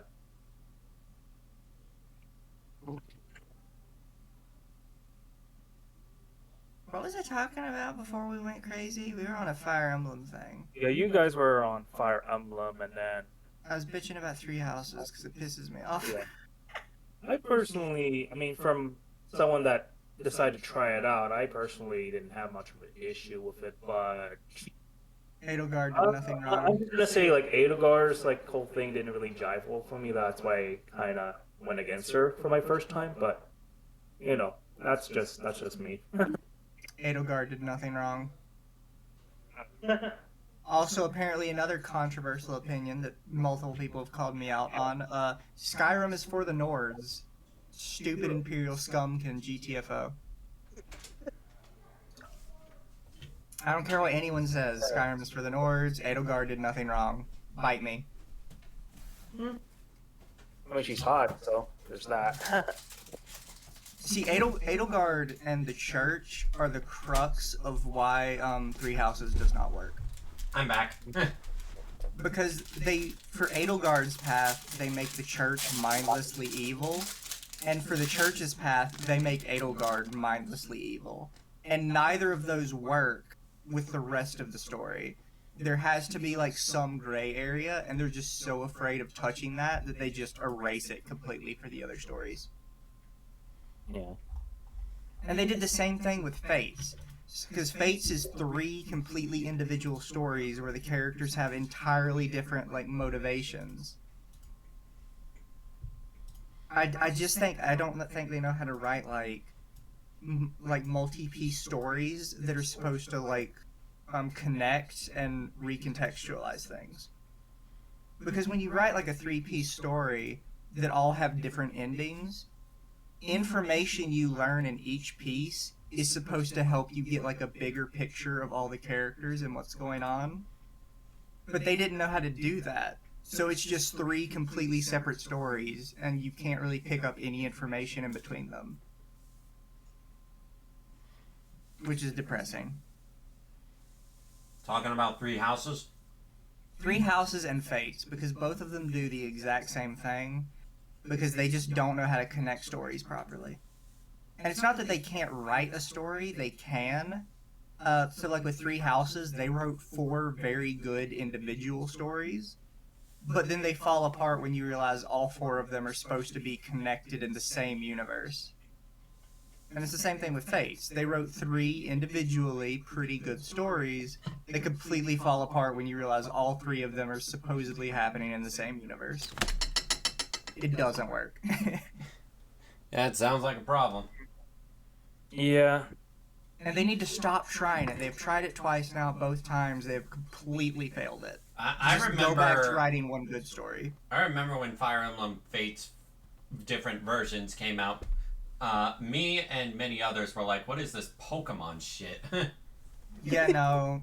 I don't know if that was like IS getting greedy, or that was like I think it was somebody higher greed. up at Nintendo that was like, "Hey, we have an idea to make a little extra dosh." So Like whatever makes the most money, right? yeah, 'cause, like I will give them a somewhat pass on Fates, not because like they should do it again, but because they corrected themselves with Three Houses and they Where they made just 4 kept it in stories one all within game. one game. So they learned their lesson. If they didn't learn their lesson, I would have been complaining. Yeah, if Three Houses came out with 3 separate versions, I would have been like, "Well, I'm not getting into Fire Emblem, I guess." Yep. I won't lie though, I do own all 3 versions of Fates. And I've talked about this on Twitter before. Regardless of what people say, Fates is actually considered by the fandom and by most people that really like Fire Emblem to be the most mechanically sound game they've ever made. Really? Yeah, Fates has the most balanced and most effective battle mechanics of any of their games. It's bizarre that everything else about it is so bad. Oh wow. It's so strange to me. That is pretty strange. That's why sometimes I'll recommend people that really enjoy Fire Emblem's like mechanics to just play through one of the Fates in general, because they're just really well made. Interesting. like mechanics wise. Just don't pay too much attention to the story because you'll have too many questions. Yeah. I guess it just depends on your outlook of it, what you're saying. Like, I don't know, when my initial, like, couple playthrough of Three Houses weren't that bad. I enjoyed the first one. Second time when I decided to go to Blue Lions, I don't know, I started to like that path a bit, but then when I realized, encountering Claude, like, a few dozen times, I realized that that was actually my alignment right there. Like, it didn't click with me until I was like, oh, man, I'd rather side with you after all, sort of thing. I see. Edelgard is the only valid choice. Anal card? What? Edelgard. Edelgard. We talked about this while you were gone. Edelgard did nothing wrong, and Skyrim is for the Nords. And anyone who thinks otherwise can bite me. I shall return. I'm gonna take a quick dip in the shower, but I'll BRB. Enjoy your shower. Yeah, have a good shower. I love showers. They're so relaxing. They are pretty relaxing. What is your opinion? Is Skyrim for the Nords, or do you side with the Imperials? For Skyrim? Yeah. I guess I would... I never finished the story, but I'm just gonna go with... That's fair. I'm just gonna go with, Imperials, because I'm more familiar with Oblivion. Ugh, disgusting. Falmor scum. Dirty knife ear sympathizer. I mean, Oblivion's better than Skyrim. By the way, I have picked up on that fantasy slur calling elves knife ears. I don't know why I've picked that up. I never heard that as a slur. News to me. You've never heard knife ears? Nope. Yeah, it's like in a lot of fantasy settings, it's a slur for elves. You call them knife ears. Oh, wow. And it's not so much like the words themselves are supposed to be offensive. It's supposed to be the fact that you're refusing to refer to them as elves. You're just calling them something else just to call them something else. I see. Knife ears, no honor, no respect, not even good ale. Let the dragons rule over it again. The dragon... If it's the dragons from Dragon's Maid, they can breed me. All of them. Except that one, male dragon. I'm not that into him. Fafnir? Yeah, Fafnir. Not my type. Kana can breed he's me. asexual. Irudu can breed me. Toru can definitely breed me. Lukoa can super breed me. Yes, give me the dragon babies. I can breed Kana. Somebody had to bring it up. I mean, or she might breed you. Who knows? We can take turns. Knife ears, no honor, no respect, not even good ale. Yeah. Elves don't know how to make ale. Dawn, your subside is showing again. It never stops showing. It's just permanently out. Yeah, I'm a permanent It's bottom. their personality. Actually, can I do this? I kind of forget about this sometimes. Yeah. We're gonna... No, copy. Copy, paste. Whee! I get them all over the screen. You gotta type them individually for them all to show up. No. Unfortunately, that's how it works with Twitch. Not on my stream. My stream does it once per. Really? I have it set up. Yeah. Huh. Maybe I have it set up wrong. Or do you use it through like the stream elements? I use it through Streamlabs.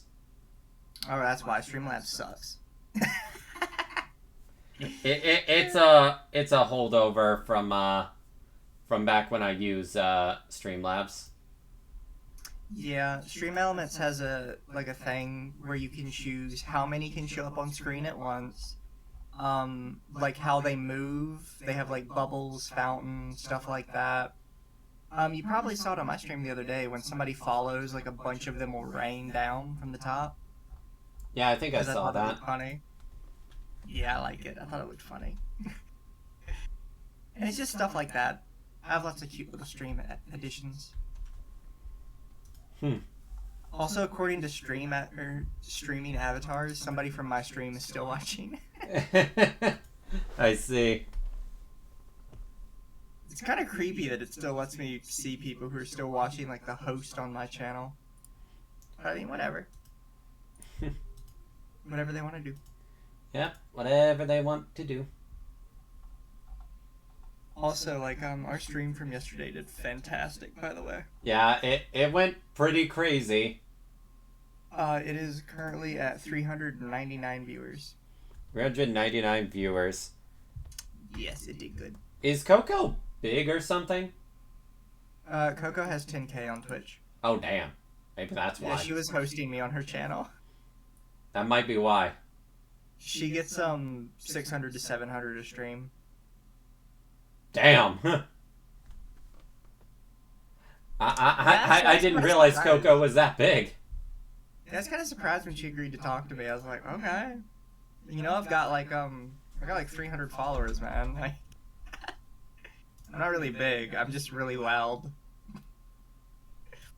It's odd to think about how small I am, and then to think about the fact I've had people like Simrai shit talk me. I know for a fact Bao has seen my tweets. It's just weird to think about it, you know? I mean, hey, we may be small, but we got to talk and help Coco, and we got to speak to Alice. I'm still crazy about that. Oh yeah, I DM Alice all the time. We've been talking about Kokaitsu things the last couple of weeks. Ah. I don't mean to show myself in your chat, but I am currently trying to make a Kokaitsu visual novel involving Mizu and other VTubers. Oh my. Does that include me? I was gonna wait till I had like a demo out, and then I was gonna start asking people, like, hey, I have this idea for this character that fits your VTuber. Would you mind, like, if we included you? What, would I have an H scene? Everybody would have H scenes. Except maybe a couple people that are like, because I don't mind having some background characters, and I don't mind having some like independent H scenes that aren't involved with like the main character. So if somebody has like a canonical like ship in their relationship, I don't mind showing that as an H scene in the background as like extra content. Fair. And I would want like anybody who agreed to do it to have at least like a little bit of involvement with writing the story for it, so we make sure like your character is portrayed correctly. So you want an H scene with a purpose, basically, not just for the sake of getting off of it, right? Yes, I want it to be like a proper visual novel. Hmm. And I was gonna start with just writing the story for the main characters, Mizu and Yumi, because then I would have like I would know how it works for them. Actually, can I bring Yumi out? I think I can. Bring who? Yumi out. Let's see. Should be over here. Yeah, there she is. Boop. Aw, cute. It's a little smaller though. There we go. This is a small little derp. Soon I'll have like a official asset for Yumi, but right now I just have this that Kaito drew for me. Wonder if we'll ever get fan art of our characters. Well, I've gotten plenty of fan art of mine so far. I mean, most of it's like really not safe for work, but I've gotten it. That's pretty cool. There's also one of me with like big bazongas because one of the artists mistook me for a girl, so they drew me naked, and then I have like massive titties. I am curious. Granted, looking at my model, I'm not really sure where they got the massive titties from. Like, even if you did assume I was a girl, you know, I don't really know where you're getting the boobs from. Like, my top isn't exactly very, you know... I mean, you're still like a bigger covering. top than me. If I learned anything from R34, like they would always find a way, and if they don't get what they want, they'll probably make it happen in some capacity. At least that's what I would say. Here, let's R34 the website. I guess I have to like R34 hentai because R34 is apparently a car. What? Yeah, there's apparently a car called the R34. When was it made? I don't know. You just search R34 and like 8 million pictures of the car pop up. It is an R34 GTR, and apparently they're illegal in the United States. What? What? Yeah. There's. Super. Oh yeah, the VTuber Super is streaming golden right now. You cannot import an R34 into the U.S. unless it is over 25 years of age. Oh, it's a meme. It sells for $320,000. What the frick? Oh, it's apparently a specific model of Nissan Skyline. Yeah, for those in Don's chat are confused why I'm still here is because I just decided to stop like streaming because I had to take a shower real soon. But I'm here for the extra shit, so this is extra trash taste like content. No, I'm just kidding. It's not trash taste. You should look myself on R34. I did look you up. There's nothing. There's nothing for Mizu either. We're still too tiny. Unlike your Yeah, dick. that's what I was looking for. Yep. Also, that picture actually did very, very well. My artist is proud that it did as good as it did. I still retweet it like every other day just to like farm more clicks off of it. I mean, hey, if it works, it works. Yeah, I saw an artist doing that one day, and I've started to adopt that strategy that I retweet almost all of my artwork at least once a day. So most of my artwork is getting up in like the 300, 400 range. I should do that for my original He Booty Dawn picture. But it's so buried in like my media, it's just like it's not gonna get the same attention now. Yeah, I was just gonna say, like, I had this like thing with my Kale's mutuals on Twitter. He sims for like Margilu, I sim for Eleanor, and I remember when I shared like a few images of Eleanor, it got so much traction on Twitter. I'm like, holy shit! Like overnight, I was like, yeah, if you want a secret, like if you want a shit post secret, just post like waifus or something, and you'll probably get like discoverability off the wazoo. Okay, here, if y'all want to have like a little discussion topic, because we just mentioned like uploading art on Twitter, I posted this to Twitter today, because I saw somebody say like they wanted everybody to go report this account that had apparently like reposted an art on their Twitter with like a tweet to it, and they're like they're not properly crediting the artist, and I see this a lot, and I have a minor complaint with it. And I said, can you believe people actually post art with their tweets to enhance their points without giving 20 pages of credit? A person who still posts stills from anime and has never once named a single person on the anime's animation team. Yeah, and also it's like this was going back to what I was talking to Don earlier. Like a couple of Tails mutuals of mine got grilled just for that exact same thing you were talking about. Like, especially like a Magalu role player. Like, she was innocently just sharing like art of like other Tails characters, and one of them just wasn't having it with her, just because of that same reason. Yeah, I'm not sure people understand this about Twitter and about other social medias, and I understand where some people are coming from, but if I tweet out a link to an artist page, even if it is the artist Twitter page, that will not get any engagement. Twitter immediately starts hiding it because they don't like you linking away. So like nobody benefits in that situation. Nobody sees my tweet. Nobody sees that the artist is mentioned in my tweet because Twitter immediately just nukes it from orbit. And most What social about media if sites the do artist that. is primarily on Twitter? Sometimes you can at them, and it sort of helps.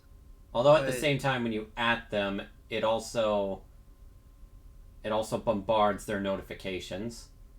That, and like I have my piece of art where I added my artist, where my art has like 300 likes on it and has been seen like 20,000 times. My actual artist has gotten like 2 followers off that. So I don't think people understand how little you're actually helping with that. Nobody goes to like actually see the artist. It sucks. Like I get that, it sucks. But demanding everybody like insert 20 pages of credit for something where your art isn't even the main focus of it, that you posted publicly, you're not selling, nobody stole it from you, and nobody's claiming they made it, you're not going to get attention off that. I'm sorry. Yeah, I definitely agree. And it's the same thing with like when people complain about like clip channels. Like they're more beneficial to you than they are to like themselves. Your clips are just like a thing that enhances what they're doing. Yeah. Like you can't whine about people doing this. Oh my gosh. I just saw this picture. The Brilliant Diamond / Shining Pearl fan base is dying. Upvote if you are a true BDSM fan. That is One thing I forgot to ask on your interview initially, Don, like, where did your namesake came from? Like, the Don thing. Oh. It was originally Kuro Dawn, and the inspiration for that comes from one of my favorite characters, Riku from Kingdom Hearts. His element is mostly darkness, and his dark keyblade is literally called Way to Dawn. So I'm just like, you know what? I'll go with Kuro Dawn, which means Dark Dawn. It sounded really cool. Until everyone started calling me Kuro and not Dawn, and it got annoying, so I'm like, fuck it, I am Empress Dawn now. Legit, I thought it was like from the character from Pokemon too. Like, literally, that popped in my mind as well. Well, her English localization name, for that matter, because I know her Japanese name is like Hikaru or something like that. I don't know. That's cool. I always kind of wondered that. You know. Yeah. I changed it to Empress Dawn just so people would call me Dawn more, because I got sick of people calling me Kuro. The only people I am okay with calling me Kuro are friends people I am good friends with that prefer to call me that. So what's up, Kuro? I said in the past! You little shit! This is way too taking off. Nice. You can't say that around me because I'm like, okay, well now I've got a thing. Okay, let me put it another way. People that knew me in the past that called me Kuro can get away with it. Now you have to call me Dawn. Tragic. Yeah. I guess, I don't know, like, what was, like, your first impression of, like, my encounter?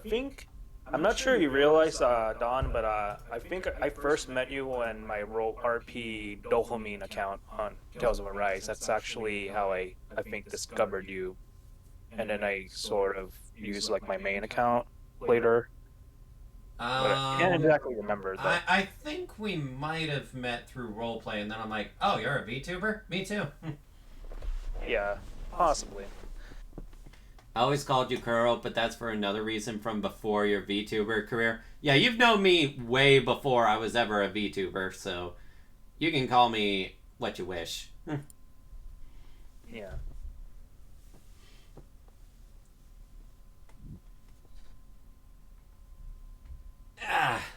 Little bit of stretch for my head. Not that kind of head. Because I know you all were thinking it.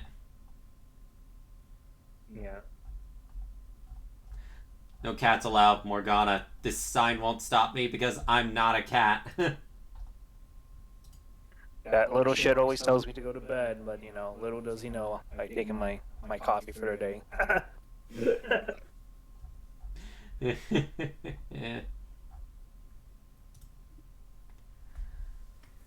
mean, the other reason why VTubing now is it's just another form of roleplay, as you mentioned before. Like Pretty much. like, this is another way to express myself, and it's like, bro, this is so cool. Again, I said it before. I became a VTuber model because I'm like, I'm tired of staring at my face and the back. I'm tired of seeing things that remind me of reality. It's just like I want to see big anime titties instead. Or what could have been a smug lolly Dawn. Though I also considered a trap at one point. That could have been fun. That's what I ended up going with. You got a very good model as well, Mizu. I did. I ended up going all out. I was going to get something really cheap. And then for some reason one day I was like, you know what? I am already in the proper VTuber mood of ruining my financial situation. So I went to the bank that day and took out a loan. I think it cost me around 500 or so for my model. I have said publicly before that what you look at here is a nice $2,000 model. Yeah, that explains why your model's way better than mine. I mean, I'm only starting out. I'm just using a free Vroid thing, but over time, I'm gonna make something original. It's just so I've told this to people before, and I'll recommend it to you because you can find people to do this.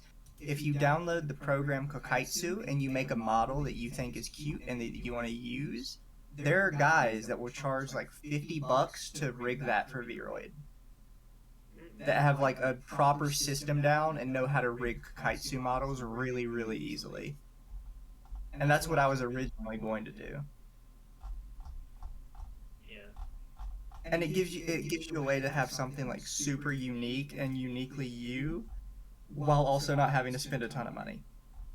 Yeah, no kidding. The guy I was gonna do was the more expensive side, and he was $75. Maybe what I'll end up doing is I'll show you guys like my OC that my friend drew, and then we'll try to like make it more like that rather than the Joker thing. The Joker thing is like, it's just like another expression because of roleplay as well. He was like my main muse for like the good part of 2 years at this point. And people sometimes just call me like Joker offhandly because in the Persona 5 fandom. Well, there's two ways people can call you Joker. They're referring to the Joker you're portraying, or you could be Madman Joker. Society. We live in a society. So much society. Have you seen the meme where the guy walks out of his house and he's just like, there's just so much society? I don't think I've seen that. Oh, it's great. But by the way, yeah, Spooky Pie, I know you follow me on Twitter. If you want to, like, figure out how to make one of the Vroid models like that, you can feel free to DM me and I can help you. Because I generally recommend people go that route if they're starting out, because it's cheap, but it's also unique, and you can make something that looks good. Yeah. Interesting. Yeah, I think, because that's the big problem with VTubing, right, is, like, the entry cost. Well, you can also be a PNG. Yes, but my thing is, Maybe whatever. Yeah. Go ahead. because I've seen this with, like, smaller people, right, because I've tried to help a lot of smaller people, is if you don't get something that you feel like is uniquely you and that you can be proud of, even if you know it's specifically because you don't have money for it, people are less likely to stick it out because it doesn't feel right to them, right? Like, if you guys can understand, like, that perspective, I guess. Yeah, I understand that.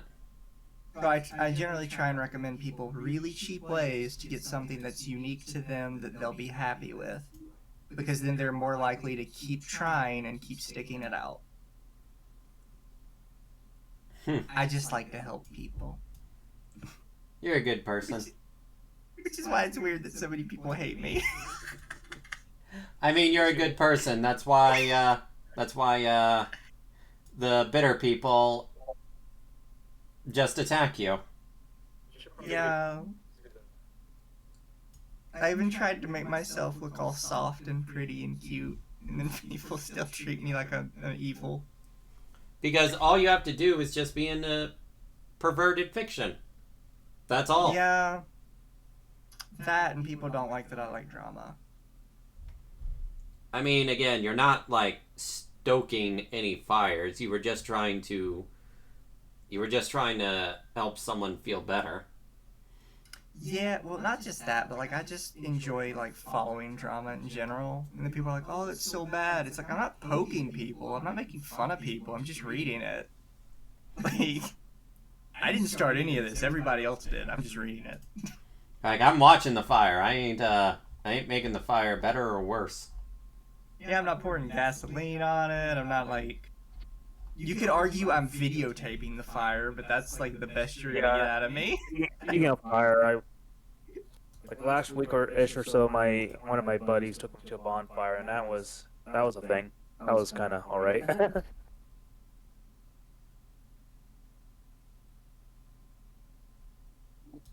Yep.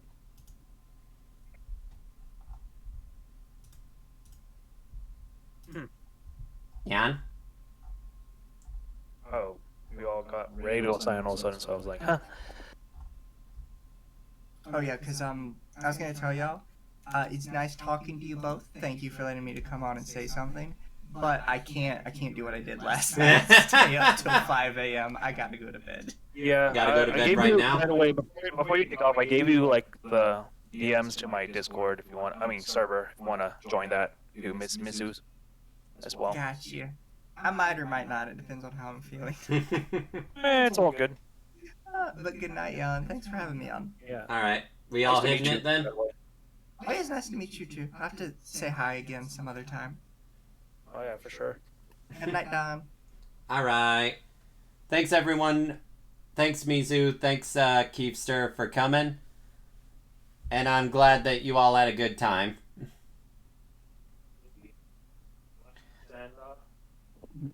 I guess if you guys want to see my side of things, I was able to capture more than 3 hours of this, but this is more or less like the extra shit on Don's end, so I might be able to put together an announcement to announce this proper. Well, I did sort of implied it in one of my earlier YouTube videos, but nevertheless, oh man, this has been fun. I'm hoping to do more of this. VTubers are cool. Let me just say that first off. Like, I'll just say this before I pull off. Like, it all started for me. Like, I always been sort of a offhand fan of Hololive, and they were having a digital event on Anime Expo. I reacted to them before I was a VTuber. I was like sort of just a fan generally.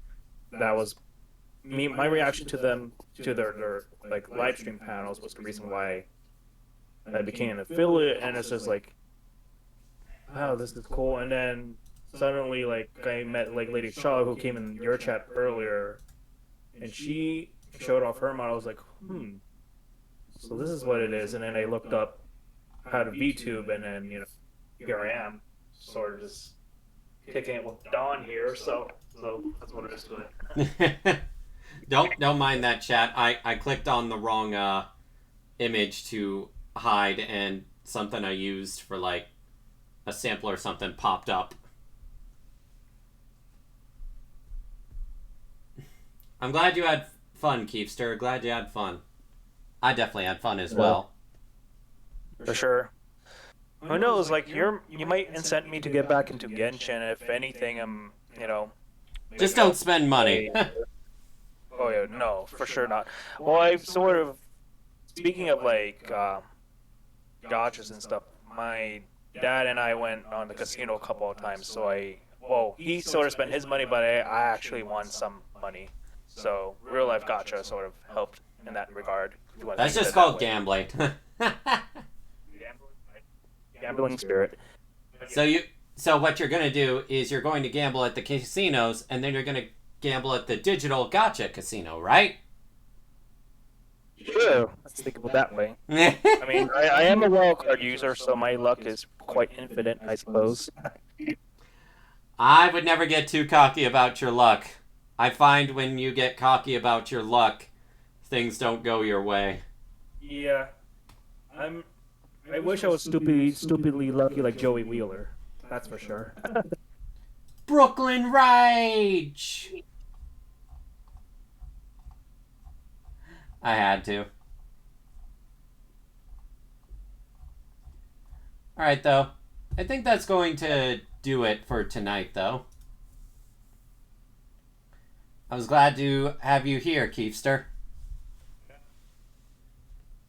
There's some kind of game we can probably play together. Like, sometimes in my server we play like Arctic Phone or Goose Goose Duck, which is like Mario Kart?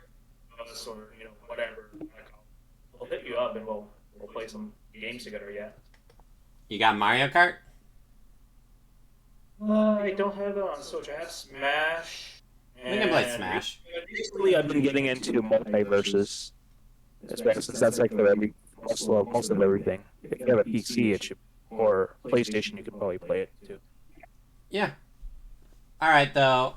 That is going to do it for me tonight, everyone. Yeah. Thank you all so much for coming, and I will see you all next time. Beyond Demons. Alright, everyone. Bye. Take care.